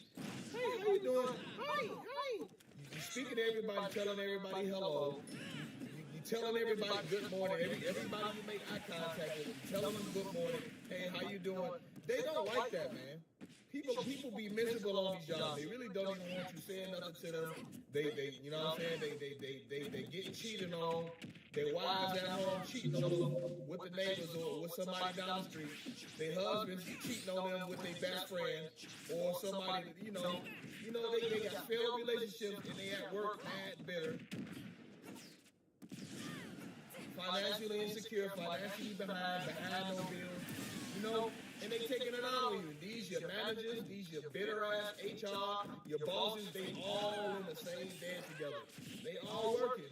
And they only get along with each other because they all miserable. The minute one of them start being happy and no longer become miserable, that's when they gonna fall out of the group. Sometimes people only get along with each other because they all miserable together. People be trauma bonded. Sometimes you only got friends because all y'all are losers. All y'all on the same tip. You don't make nobody dirty. Ain't nobody. When anybody got a pack of people around them, constantly surrounding them like they hella famous or something, you should think something about it. It's either they fake or they not a threat to they not a threat to their ego. Because anybody knows when you're doing something that's really, really valuable, you really got something going for yourself, people don't like you, bro. Too many people don't want to be around you because they can't stand the ground you walk on because your success is making them hate themselves. Your success is making them question their reality. Your success is making them compare themselves to you. And when people compare themselves to you, they don't like the comparison they get, so they come after you. That's why I'm telling y'all have to find something else y'all gonna do, man. Get up off these jobs because your bosses, your managers, team lead, whatever, your coworkers, they all made their minds up that they don't want you up there, man. You disturbing their peace. Your peace is disturbing their peace. Yeah, you walking around that motherfucking warehouse whistling all of you, shaking your keys. You holly jolly. You know what I'm saying? You too happy, man. You too satisfied. You too content, man. You got your mindset. This ain't forever. This is only temporary until I get some. You got stuff going on. See, when people at work know that you building something on the outside of your job, and they not, it makes them want to get rid of you. Triggering everybody on that job, bro. One of the most exciting things about Moana is the music. For live action Moana, we all agreed that Lin-Manuel Miranda should write one more song. We really wanted to do something that could be distinct to this film. We thought, what if both Moanas sang?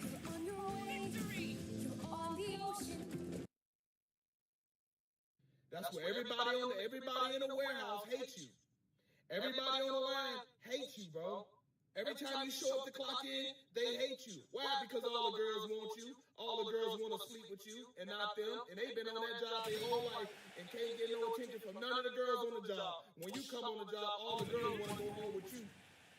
Ladies, why nobody don't like you on that job? Because your milkshake bring all the boys to the yard. They milkshake don't bring all the boys to the yard. It probably used to, but not no more. Why? Because you came on that. Now everybody on the warehouse, they want to know what your name is.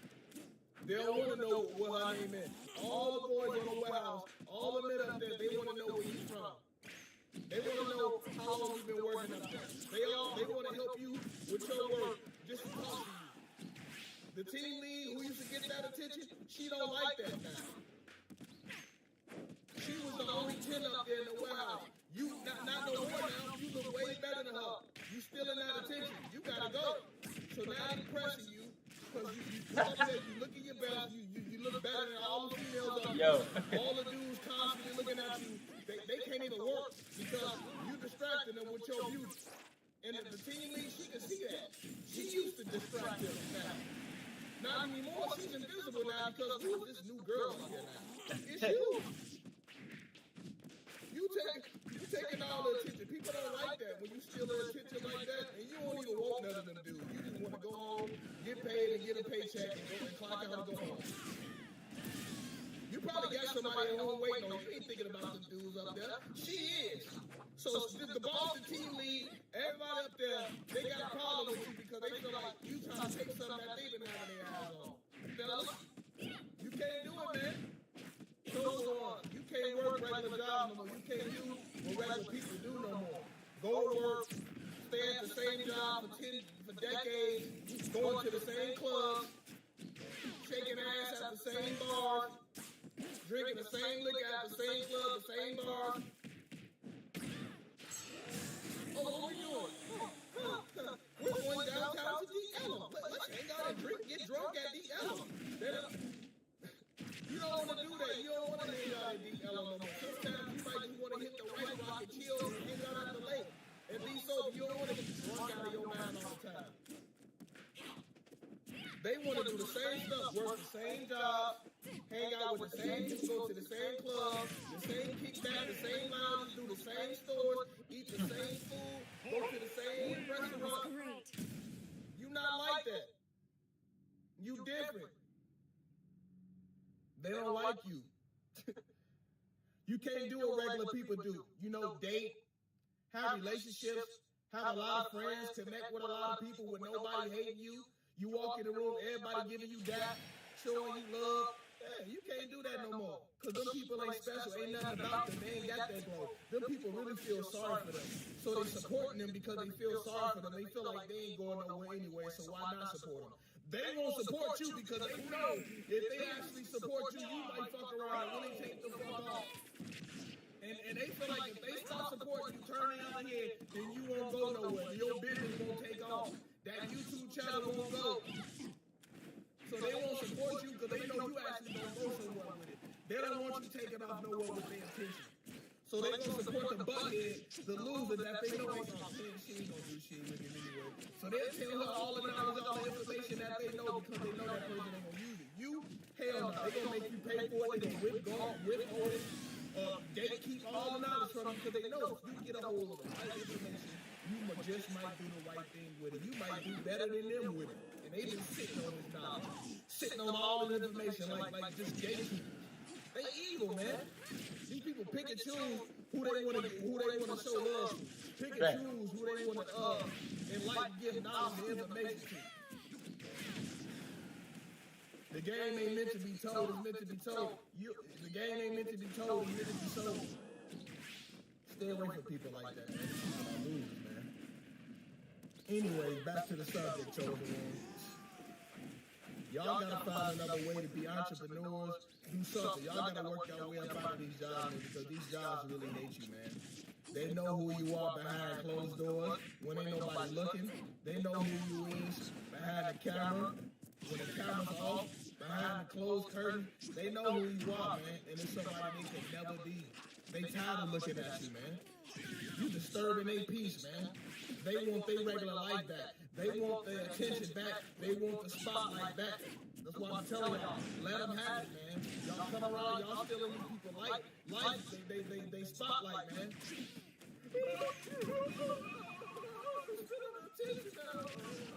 They want you to go away so they can get your life back, that attention back, man. But why? I just want a paycheck. I know, man. You drawing too much attention.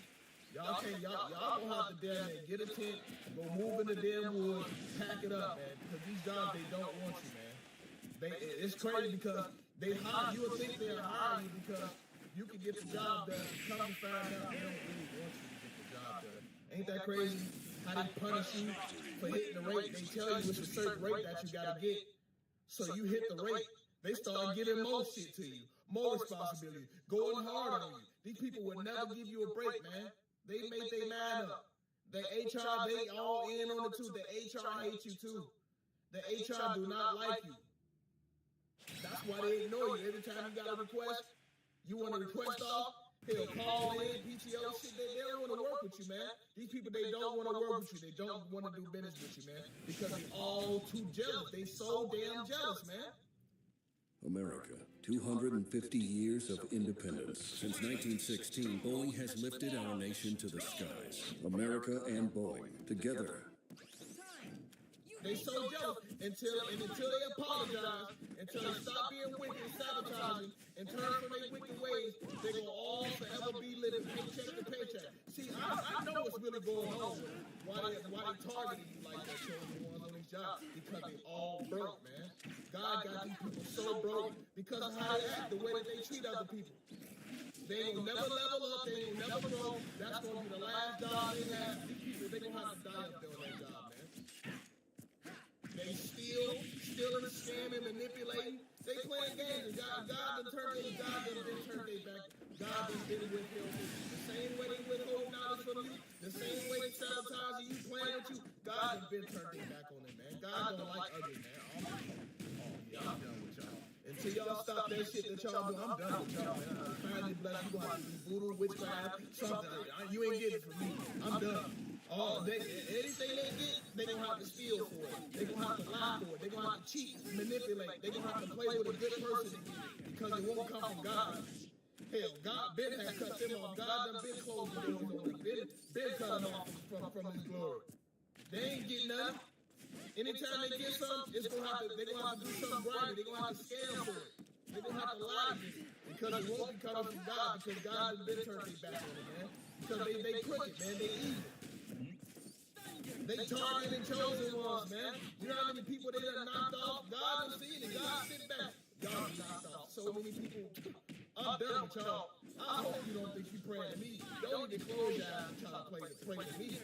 Because it ain't happening. Your heart too, even if God wanted to bless them, the blessings wouldn't get to them because their heart too blocked off with hatred, jealousy, comparison, and envy. They can't even receive the blessing if it was right, even if it was right in front of them, because their heart is blocked off. Literally got calluses on their heart with hate. The hatred is weighing their heart down. You know they say your heart gotta be light as a feather. These people got heart concrete. It's cement in their heart. They so damn hateful. These people will never be blessed. They trying to give you a hard time, God gonna give them a hard time. Playing with the chosen ones, God gonna play with them. You manipulate, lie, steal, cheat, God gonna ignore you. God is gonna ignore all of their prayers. So yeah, they gonna need them jobs. They gonna have to steal, lie, manipulate, and play with good people to get it. Because it won't be coming from God. They gonna have to get it up. They gonna have to get it up the mud for real. Because God is done. God said, I'm done with their prayers. I won't answer now. Men know not one of their prayers until they stop playing with my chosen ones. And that's why they up there so broke, miserable, wore out, and bitter. Because they not getting blessed. They not blessed. Blessed people don't target people. Blessed people are not bitter. They not going around picking on people. People that's not blessed, they're the ones that do it. So the next time somebody play with you, just have it in the back of your mind. Keep it in the mind. They must not be doing good in their life. They must not be getting blessed. They must not be blessed. They not feeling good. You must not feel how I feel. Ooh, I'm blessed. You must not feel how I feel. Ooh, I'm fresh. God done with it. He cut them off. They not blessed. If you made this far in this video, put it in the comments. Say they hating on me because they ain't blessed. They not blessed. God is done with them. So they at work mad and bitter and they broke. So that's what happened when God cut you off. You gotta get it on your own. God's done with these people because of the way that they've been treating you. Now they bitter. They mad at the whole world and they became goalies. Yeah. They became goalies. Now they gotta I'll let y'all in the next video, man. These people are done, man. God is done with these people. God has been lifted the veil up. He done been removed his protection from them for the way that they've been playing with you.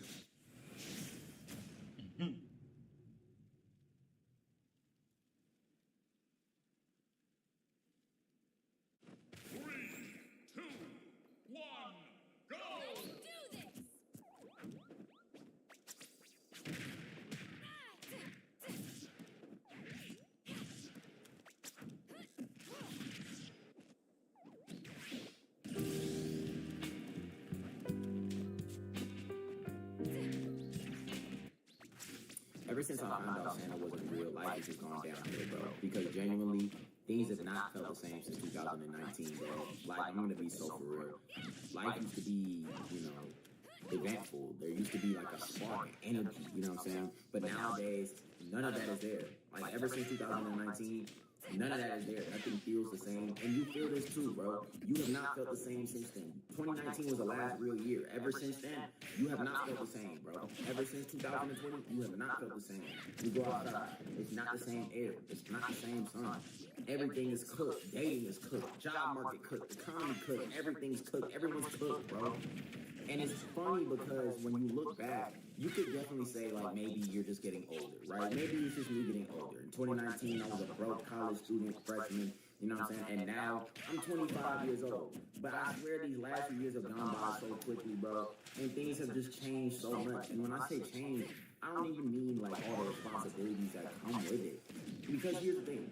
Having responsibilities is not a new thing to me, bro. I've had responsibilities my whole life. You know what I'm saying? There's always going to be some kind of responsibilities that you have to fulfill. And you get more and more as you get older. But if you look around, bro, shit is not the same anymore. Like, remember when artists used to drop and you used to actually be excited for that artist to drop and that shit lasted longer than just 2 days in your playlist? People move on from shit so fast these days, bro.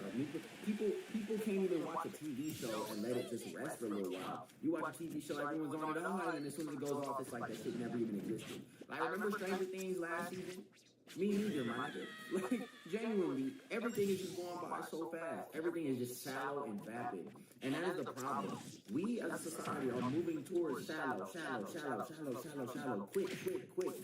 Which is why I believe that TikTok, bro, when TikTok came out, bro, that shit gotta be like a psyop by the CIA, bro. They had to have sent that shit in to fuck us up, bro. Because genuinely, I feel like things have just gotten progressively worse since that motherfucking app came out, bro.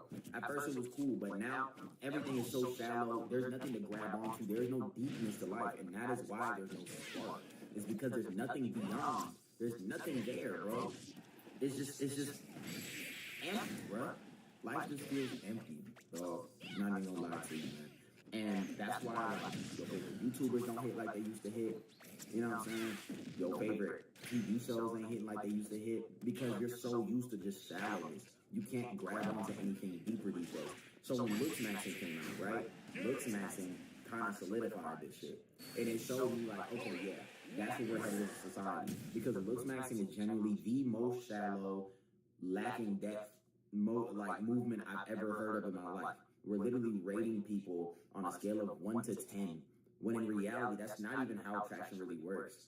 You know what I'm saying? Like, I can get up here and joke with y'all and be like, you're probably fucking chopped. But at the end of the day, people are not supposed to be rated on a scale of 1 to 10 all the time. You're not supposed to be worried, oh my gosh, my mogging, oh my gosh. Bro, you're not supposed to live life like that. That is so shallow. And all it leads to is just a lack of happiness, really. Nobody's fucking happy, bro. Everyone is just LARPing. Bro. That's all this shit is. Ever since 2019, 2020 and up has just been LARP after LARP. There is no limit to the LARP, bro. None. And the crazy part about it is, it don't even just stop there. Look at, like people can't even finish movies no more. People can't even watch movies no more, bro. It's because everything has to be so quick. Even the way that people act. Look at dating. Whenever you date somebody new, right, man or woman, you have no idea what to talk about them. With them. Like, you have no idea what to even say. And it's because you meet somebody and they're so surface level. You know what I mean? And it's not even that they don't have a deeper side to them. Everyone has a deeper side to them. It's just that people don't know how to communicate no more. People don't even know how to open up that deeper side. People don't know how to ask the right questions. People don't know how to communicate with each other. People don't know how to connect. And we wonder why relationships are so cooked nowadays. It's because you genuinely don't even know yourself. It's because you get in a relationship and you genuinely don't even know this other person on a fundamental level. All you know is that y'all both like fucking beach volleyball or whatever.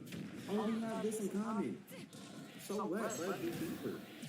You feel me? And that's the problem these days. No one knows how to form deeper connections. Everything is so quick. TikTok is so quick.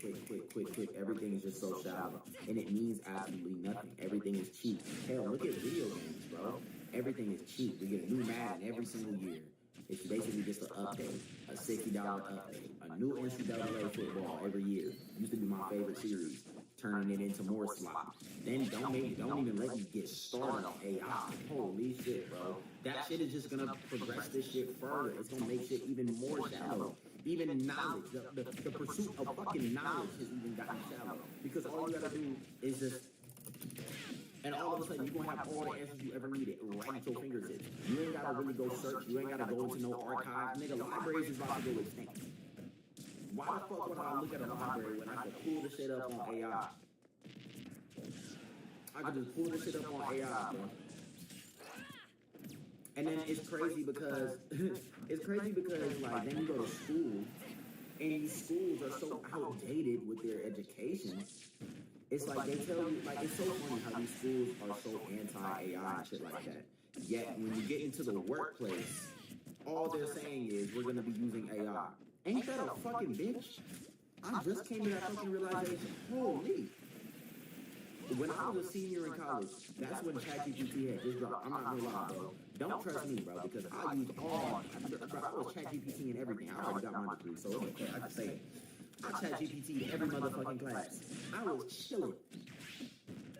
But it's so funny how they crack down on that. Oh, you can't use AI to make these essays. Oh, you have to do it yourself. You have to do it yourself. Then you get into the fucking workplace, and you see these people talking at the graduation about AI. Oh, AI is a tool. You have to learn how to use it.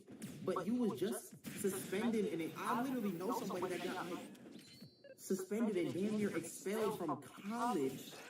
Not high school. See, it's one thing to get expelled from high school. Getting expelled from college is a whole other thing. You know how much fucking money that is, dude? God damn. I know a nigga that almost got expelled from college for using AI. Now all of a sudden, everybody using AI. Be back in a bit. Try not to burn the house down.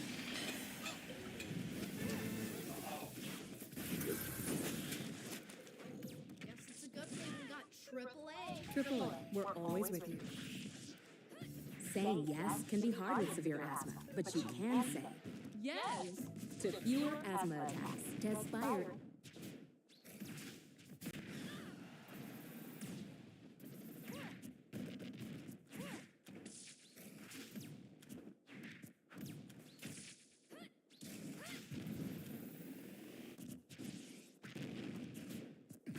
Your parents, your dignity. See, maybe what's going on with the family. Hope everybody doing well and feeling well. Hey, check this out, man. Being homeless left me traumatized. Being homeless left me traumatized. You feel me? And it's a level of trauma that always sticks with you when you experience being homeless, when you experience sleeping in cars, when you experience sleeping in and out of motels, having nowhere to go. That shit traumatizes.